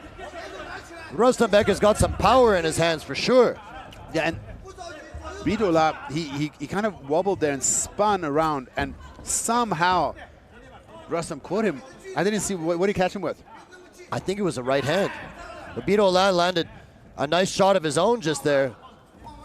Yeah, Biduola doing really good at getting back, showing how fit he is.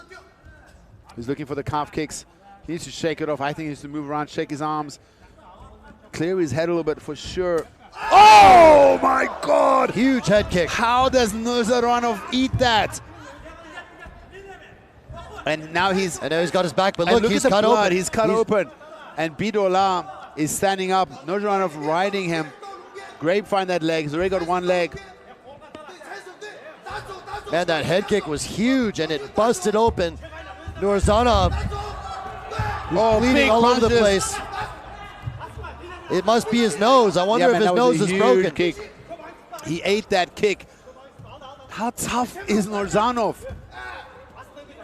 He ate that kick hard, man. Oh, nice straight from Biduola again. He's got beautiful straight punches. You can tell his nose is bothering him. He keeps trying to clear it with his hands. There's blood all over the back of Biduola. What a start. Only 2 minutes in, and already both these guys have been rocked and wobbled. Now working the calf again, Biduola.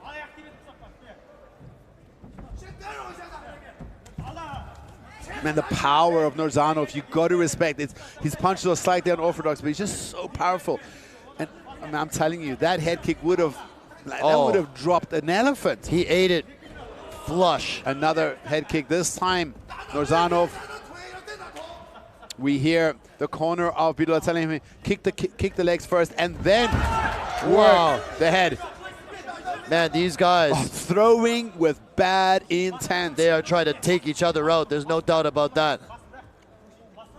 How are going to make 5 rounds? Oh, there's no way this goes 5 rounds. That lead leg head kick again almost landed. And Biduola is like, his legs don't look that stable underneath him. He looks pretty wobbly, but he's still focusing on his opponent. And is that a result of him getting? Oh, huge leg kick. He leg kicked Nurzhanov, leg kick. And the front leg of Nurzhanov just gives out from underneath. Is it? You think that calf is already compromised? It looks a little swollen, to be honest. Switch kick. Biduola has beautiful head. Is it just me or does Biduola's stance look a little bit awkward tonight? Like no, but I think he's still wobbled. Bro. Really? I'm telling you. And Nurzhanov looks a bit stunned right now with his nose broken. Yeah, both guys are. And his calf. Oh, another calf. Oh my God. He can barely stand on foot right now. Yeah, look, he's not even planting too much weight on it.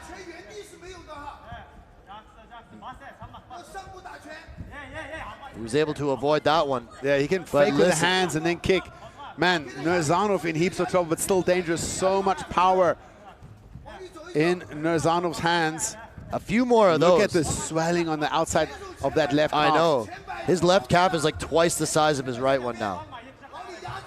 Like I said, Chunja Godot coming out with really good game plans. Feels like they have the number here with that calf kick.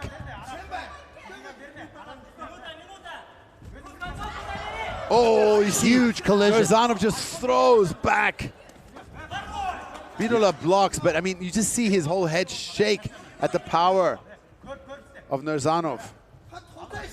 Oh, another calf kick. Nurzhanov throwing wild hooks. He's going for it because I think he knows he's compromised, right? So he's trying to get him out of there. I think what Biduola, he should pump the jab, move in, move out, stay light on his feet, circle. Spinning attack, but not much on it. Both these guys are starting to look a little bit fatigued, taking deep breaths, but what a crazy first round. Both guys were dropped. Biduola going back to the head again. How long before he works the calf again? I see the right cross for Biduola right there. Crazy first round. So much action. Really looking for the spinning attack is Biduola. Wow. That was. And who do you think won that round? Biduola. I mean, yes, but he also got rocked. I mean, maybe. That head kick was too much, I think. And those calf kicks, too. With the blood everywhere. Yeah, okay, you're right. I'm just too excited, man. How much is this fight living up to the hype? I mean, these guys bring the action and bring the violence, but I want to see that head kick, man. So that was the shot that rocked Biduola. Oh my God. That landed flush, man. With a shin to face. And I mean, he steps in so hard with the swings. He literally steps underneath Biduola's legs, which makes Biduola fall down. He didn't even sweep him. He just is so aggressive with he launches himself at Biduola. Nurzhanov is an absolute powerhouse. Both guys with are. A granite chin. How much did they recover? And did I tell you? Do not be fooled by the respect and love between these two fighters. Oh, no. When the bell goes, they're bringing the violence. This may be the most violent fight we've had in the card tonight. Oh, yeah.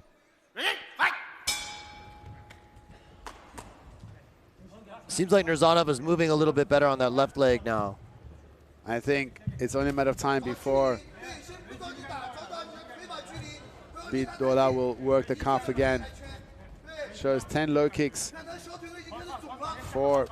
Oh, nice spinning back kick to the bottle. Nurzhanov says nice keep it a jab. little higher.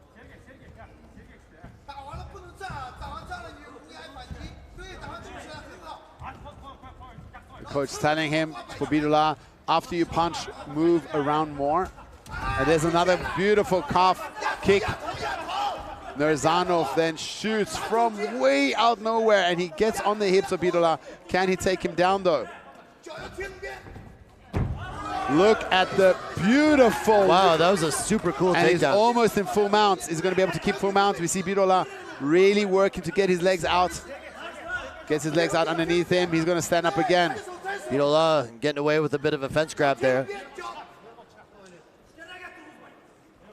Not allowing Nurzhanov to connect his hands, and Biduola's back on his feet. We see Nurzhanov just shake his hand. I think if he blew his nose right there, he's going to go regret it later, because if you blow out a broken nose, it's going to pop out your eyes. You're going to get swollen like a balloon. Your eyes are going to close up. I hope he didn't blow out his nose. We've seen a few infamous examples of that in high-level MMA. Man, why is he not going back to the calf kick for Biduola? Oh! Question. That's why, I guess. Goes to the question mark kick. Nurzhanov had success when he shoots. He needs to commit to that double leg. Cannot stand. He's losing the exchanges here. I mean, he always has the power. Oh! There he throws those big haymakers. Hard right hand by Nurzhanov there. There we see Biduola looking for the calf again. Kicks to the liver area.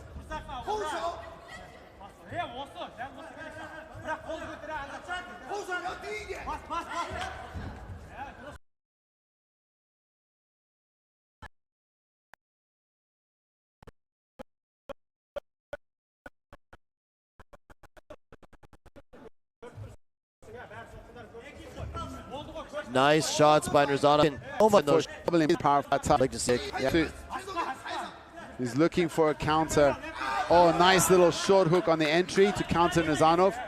Nice steps back off the cage. Nurzhanov with the pressure, moving forward, cutting him off. Lots of spinning attacks for Biduola. Yeah. I haven't seen that so much before. You know, he loves to fight very linear with straight punches and kicks to the head and round kicks. Oh, eye poke. Eye poke, they stop.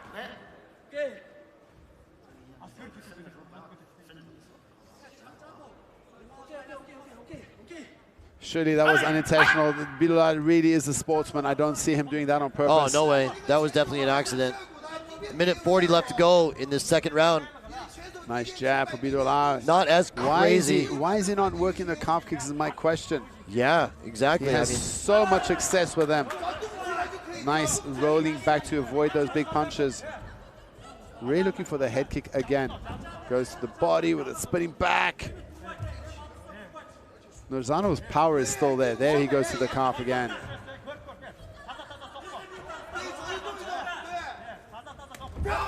Oh, nice shot. That was well timed. Oh my goodness.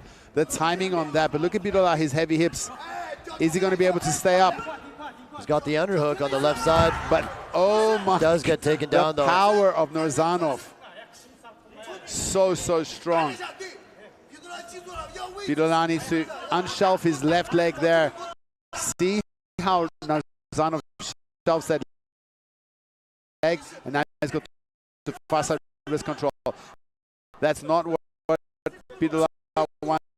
Biduola needs to get that left arm out as soon as possible.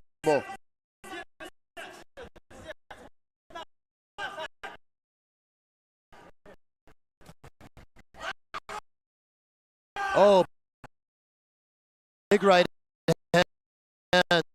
Yeah, he needs to get that left. He needs to use his body to use his legs to make space and pull his left hand. Oh, that's going to be a problem. Those right hands are sinking. Yeah, he might have back here because he allowed he is, man. Oh, buddy. I think it's on for. Okay, post. So watch the action. This is what we want to see. Right here, we see Nurzhanov. Look at that beautiful reverse. He ducks down, traps his body, and rolls him over. But this question mark kick was insane. Absolutely insane fight. Through two, I gotta call it 1-1 through two.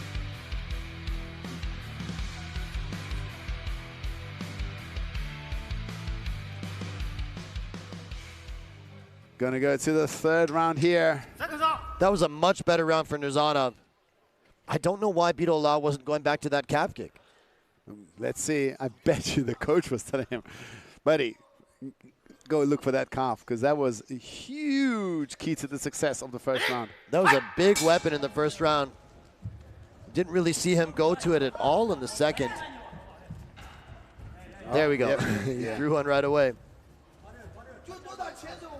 Man, how tough is Nurzhanov fighting through a possibly broken nose? And he's so heavy with his punches, Nurzhanov. When he hooks, he moves Biduola, the whole body of Biduola, and Biduola is very, very solid. He's a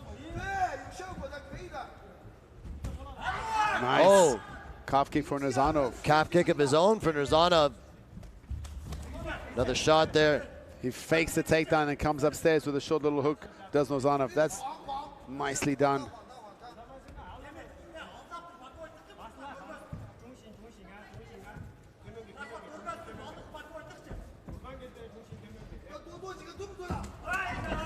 Big punches thrown from Nurzhanov, and Biduola just shifts back.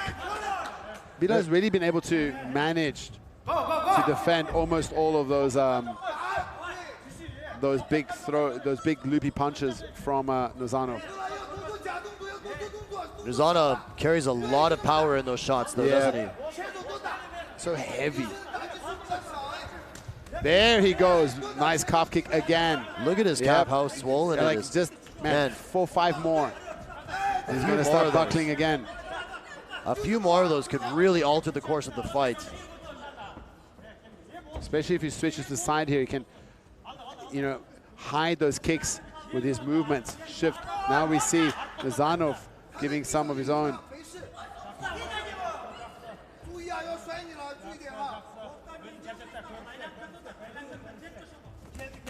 Oh, big shots by Nurzhanov. But again, Biduola's hands it up. Yeah, Biduola's hands are up. He's misses that low kick again. Gives him a jab. Big left hook and a shot. Can he get it? I think he has his hands connected. Yeah, this is where Nurzhanov is so strong. Whoa, picks him up and dumps him down. He's so strong. You see Biduola trying to get his legs underneath him. Pushes off, tries to get away. Avoid getting that hand wrapped up again. We saw nice Dagestan handcuff again. We saw a similar position in the last round where Nurzhanov was able to pin that wrist and land some pretty heavy leather with that free right hand. Yeah, this is where I see Nurzhanov having a very good chance of beating Biduola is once it hits the deck. His wrestling and his ground and pound is just really good. It's a very dangerous submission. Guy's never been submitted himself. Nurzhanov, I mean. Oh, nice knee to the thigh of Biduola. That was heavy. Yeah, and this damage is gonna rack up. You see, he's got the full body lock. And he's going for one hook in now. Trying to take the back. There we go. They break free. And Biduola's out. Feels like Nurzhanov is starting to build. Biduola needs to utilize his nice. Nurzhanov cutting him off, throwing those ball punches. Wow. Again. Huge shots. Oh, big punches thrown by Nurzhanov. I feel like in the boxing department, Nurzhanov is taking over a little bit. Yes, but he's throwing so wild. I feel like Biduola's a little bit fatigued and trying to pick his shots. Oh, he's looking for a standing arm triangle. That'll be pretty epic. With as Biduola sweaty looks as they tired. are. This is the most tired we've ever seen Biduola. Look at that. Oh, he is. He looks really fatigued. Oh, big cross right on the button of Biduola. And I think Nurzhanov notices Biduola's fatigue. His pace hasn't really slowed down. Yeah, Biduola needs to go back to the calf, in my opinion. Biduola is looking rather Really exhausted. fatigued.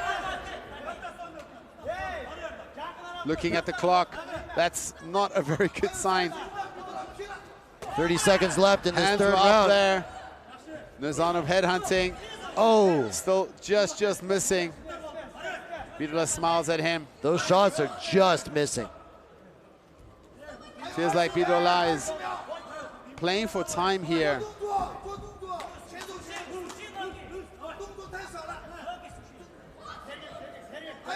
Ten seconds to go in this third round. It feels like Nurzhanov is starting to take over. Biduola looks to be really exhausted.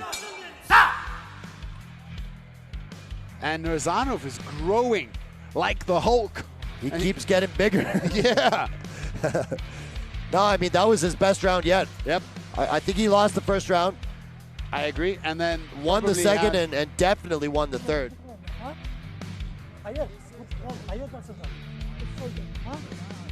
Since that crazy fight with Mahaiari. And remember, Nurzhanov has got 2 belts under his, in his past before. So he's fought 5 rounds before. So, well, at least he's camped for 5 rounds before, and this is the first time for Biduola. Now he's entering, those championship rounds. How's he going to handle? He's got a very, very tough, aggressive man chasing him down.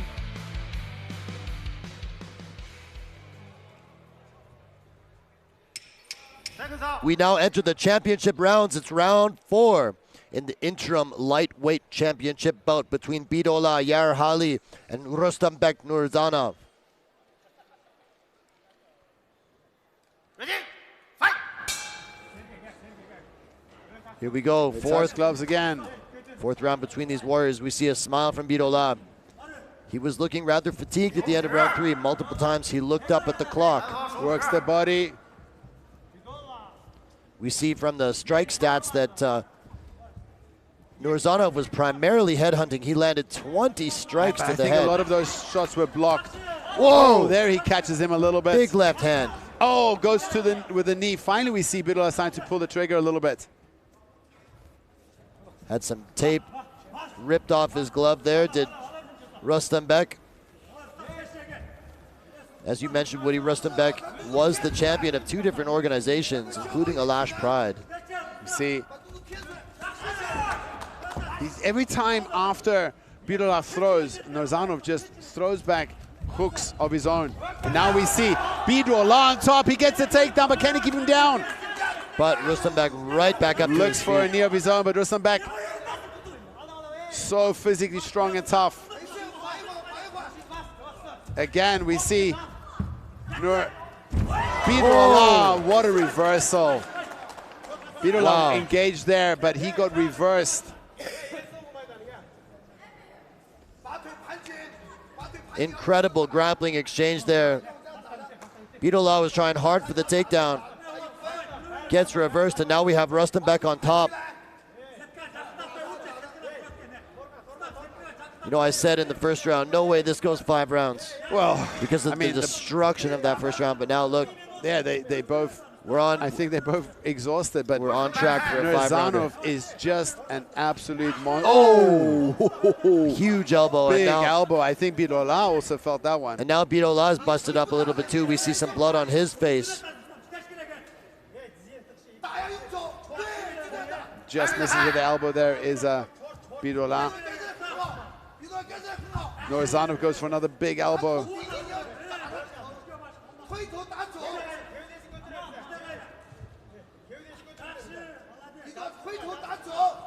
See Nurzhanov trying to advance position. He passes to half guard here.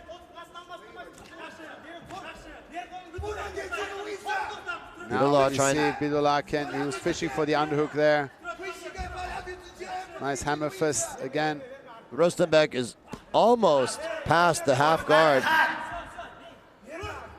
Oh, he's getting that. This is not good for Biduola. He's got that Dagestan handcuff. Oh, but Biduola manages to get his hand back. Rustambek trying to pass here. Big shots on top. Oh, is he in mount? Looks like he's almost mounted. It's like 3/4 guard. Back to half guard.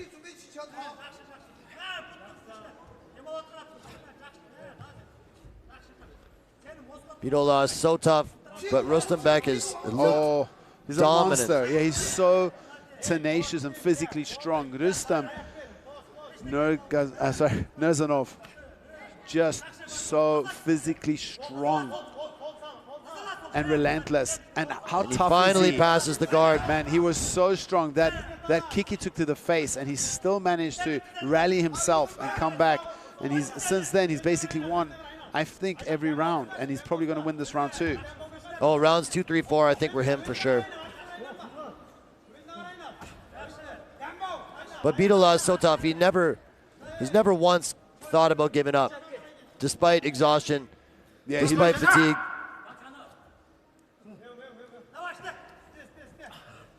Rustambek takes the back now.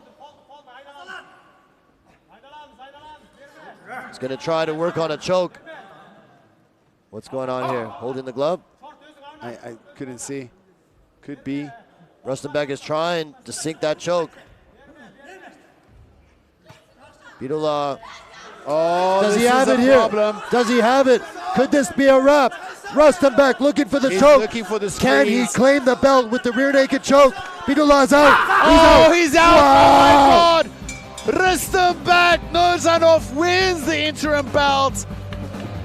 And he has his 3rd strap in his MMA career in a new organization. Welcome to the new JCK lightweight champion, Rustam Nurzhanov. And I mean, you can't complain. He put him to sleep. And literally coming back from the jaws of death after eating a kick to the face that I'm pretty sure broke his nose. Oh yeah. Shin to face. Incredible tenacity. Let's take a look at the finish here. Biduola was absorbing some punishment. Rustambek slaps on this choke. Biduola is trying to push up on the choking arm, but it was too deep. Rustam just squeezing. He goes unconscious here. Yeah, Rustam just squeezed with everything we have. Wow, 2 absolute warriors put on an incredible performance here tonight. Congratulations, Rustambek Nurzhanov, the new JCK Interim Lightweight Champion.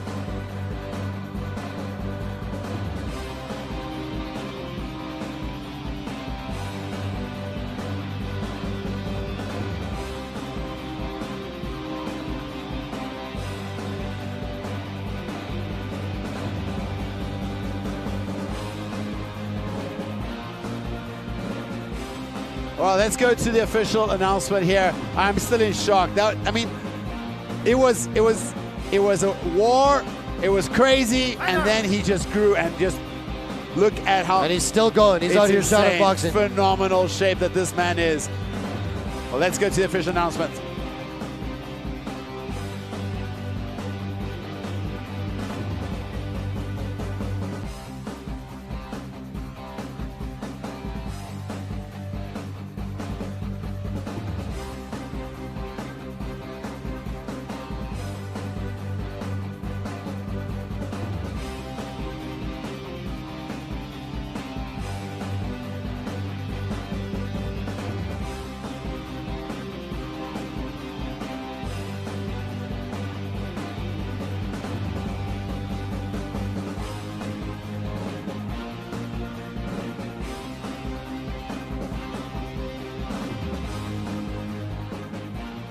接下来宣布比赛结果。本场的咱们MMA综合格斗规则轻量级头条主赛，同时是本量级临时冠军腰带争夺之战的最终结果为来自于吉尔吉斯斯坦的红方选手卢斯坦别克努尔扎诺夫第4回合4分48秒从背后裸脚降服获胜。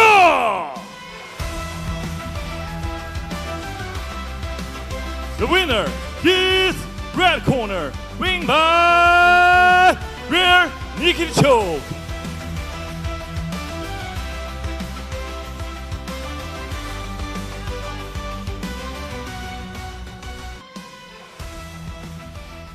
首先，卢斯坦别克，恭喜你斩获了 JCK 战决城轻量级的金腰带。那么接下来呢，我们掌声有请内蒙古矿业集团总经理苏建国先生为我们的冠军选手加冕临时金腰带。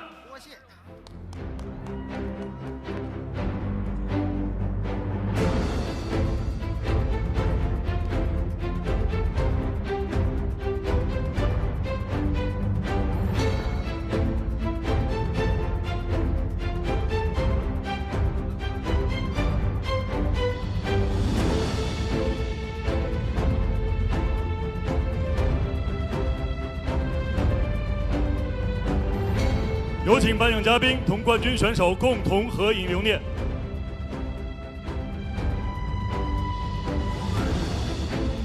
好，感谢苏总，请回座休息，继续观礼。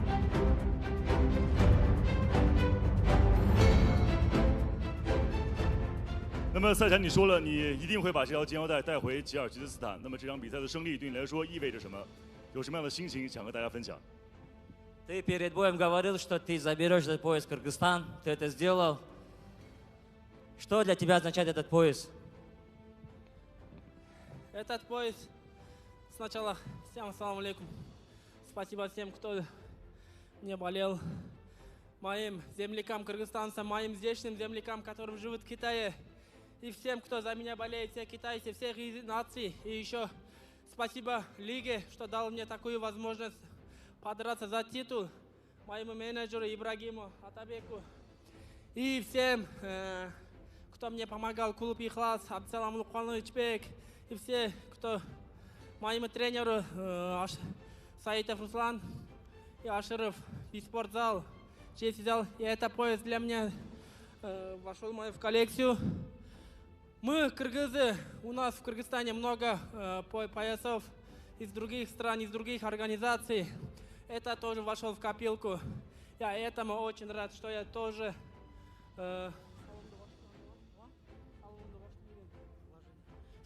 вложил в копилку в Кыргызстане. Теперь у нас есть тоже пояс JCK. Альхамдулилля. 大家好，我非常的兴奋。首先，我非常想感谢我的同胞们，在中国的科尔克斯同胞们，所有的粉丝们支持我。非常感谢我的俱乐部、我的教练们、经纪人，大家感谢。特此想感谢一下我们战决城给我的这样的机会。还有我的俱乐部有很多冠军，世界各个的联赛冠军。今天我的战决城冠军也会加入他们这个铜牌，我非常高兴。那么，一起呢，通过大屏幕回顾一下第4回合精彩的背后裸脚的降服时刻，一起来看。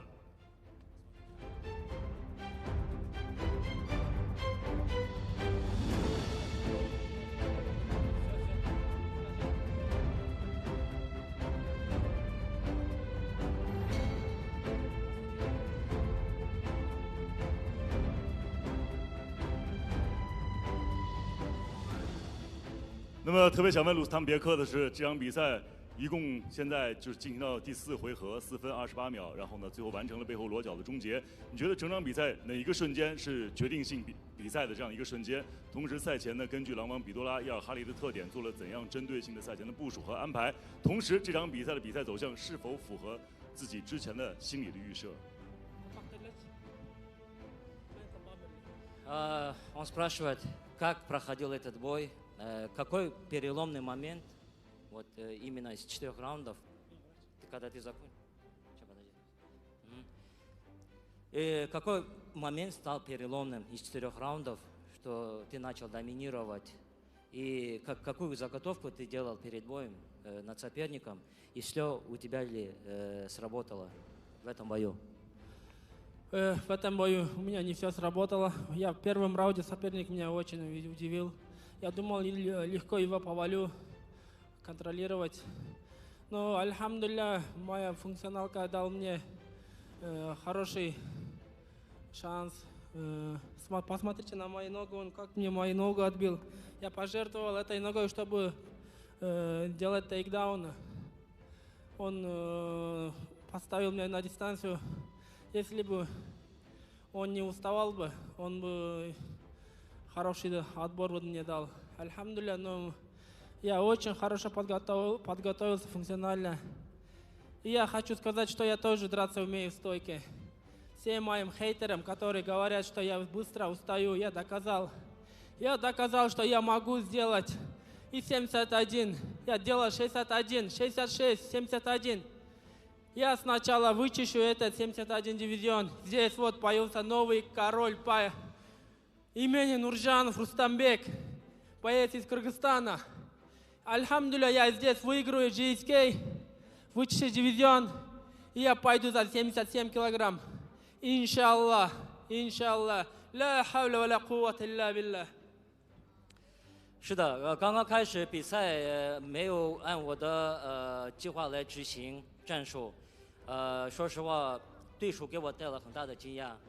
但是最后嘛，我的体能还是向上。你看我的小脚踢得有点肿了，我就牺牲了它，我开始摔它但是如果他体能可以的话，可能他会给我造很大的麻烦，给我很大的压力。我很高兴，我拿到了这条腰带。我想给大家说，轻量级别现在有新的王者，我要清理轻量级别，然后再升级到次重拿腰带。还有些粉丝们说我不会摔，我只能摔不会打。我今天给大家证明了，我也有战力，而且降重嘛，我也可以降。我从61职业生涯降到66、71，都可以，都没问题。所以对这一点不要毫无疑问。那么这场比赛呢，毫无疑问是一场艰苦的斗争。那么对手呢，也是非常的顽强。那么他怎么评价他的对手狼王比多拉Yeerhali今天的表现？Был очень хороший бой. Как ты оцениваешь своего соперника? Я соперника оцениваю очень крепкий он. Хороший удар держит. Я сказал, что мы только в клетке как соперники, а по жизни мы друзья. Спасибо и благодарю. Можно последний раз я скажу свое слово на кыргызском? 我非常重视我的尊重我的对手，他是个很顽强的很结实的一个战斗士。你看我打中了他好重的拳，但是他一直在站着。非常感谢他。在笼内我们是对手，在笼外我们是兄弟。谢谢他。那么还有最后一个问题，那么接下来呢，鲁斯坦别克大概率要和现役 JCK 战决城轻量级100万赏金之王，来自于蒙古国的图拉南曼巴雅尔进行冠军统一战。此时此刻，什么样的话最想说给图拉？ У тебя предстоит бой за пояс в легком дивизионе против чемпиона Гран-при Турана Баяра, монгола. Что ты хочешь ему сказать? Готовься. Я думаю, с ним будет пятираундная война. Он тоже очень крепкий, не устает. Готовься. Будет пятираундная война. Тула, 好好备战。我想他是一个顽强结实的一个选手。我们之间可能有5个回合的战争，好好备战吧。 我们也共同期待，女士们、先生们，掌声送给 Rustambek Nurzhanov。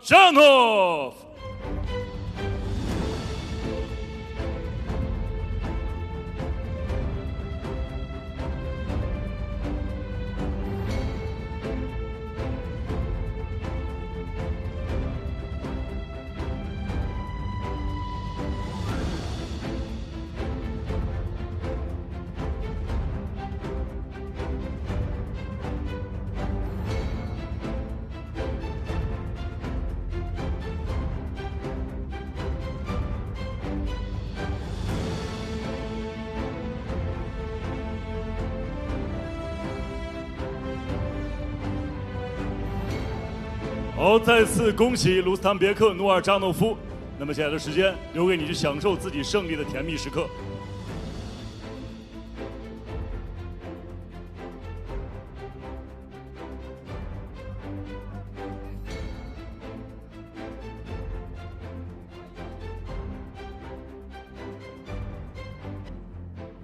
所有现场以及屏幕前的观众朋友们，那么今天晚上 JCK 战略城王者系列013的所有比赛到此就告一段落。再次感谢我们的官方合作媒体咪咕视频、抖音、腾讯新闻、新华网、百度 App、深圳电视台体育健康频道、辽宁移动、贵州新媒体、宁夏新媒体、TCL 互联网电视、虎牙直播、快手以及格斗迷的大力支持。同时要特别感谢本场比赛赞助品牌千岁机车、梅花、施尔道、菲特士、盛福果酒。同时要特别感谢阿若博巴品牌对今天晚上比赛的赞助播出。接下来的时间，共同通过大屏幕了解一下今天晚上所有参赛选手他们的获胜信息，一起来看。乌兰哈伊拉提别克使用背后裸脚成功降服对手耶尔波勒塔加利克，通过一致判定战胜对手齐吉尔约伊霍尔穆罗佐达，使用手臂十字固降服对手Jakhongir纳日梅迪诺夫，使用地面砸击 TKO 对手库尔曼别克娃巴克特固，通过一致判定成功的战胜对手杨金强，使用背后裸脚降服对手拉姆赞阿赫马托夫，使用地面砸击 TKO 对手雄鹰艾利穆拉特别克，使用手臂三角锁降服对手卢斯坦别克，使用背后裸脚成功降服对手，斩获 JCK 战学城轻量级临时腰带。那么在4月25日呢，将会迎来 JCK 绝城之夜 N118的比赛。头条主赛阿吉兰塔尼加萨拉姆对阵约瑟夫卢西亚诺，联合主赛阿扎特别克 Kider 对阵法尔霍德库德拉托夫。正赛方面，伊尔丹纳阿伊亨努尔对阵卡兰达尔塔巴罗夫，米尔佐别克乌马罗夫对阵卡山安瓦若夫，阿曼乌尔列武将会对阵拉赫曼埃塞杜拉耶夫。在此也诚挚邀请屏幕前的各位持续锁定我们的官方网站3w.jckmma.com 以及微信公众账号以及官方抖音号了解最新赛事资讯的更新。再次感谢现场以及屏幕前的诸位今天晚上整晚的陪伴，愿风永远指引勇士们前行的方向。最后祝大家晚安，再见。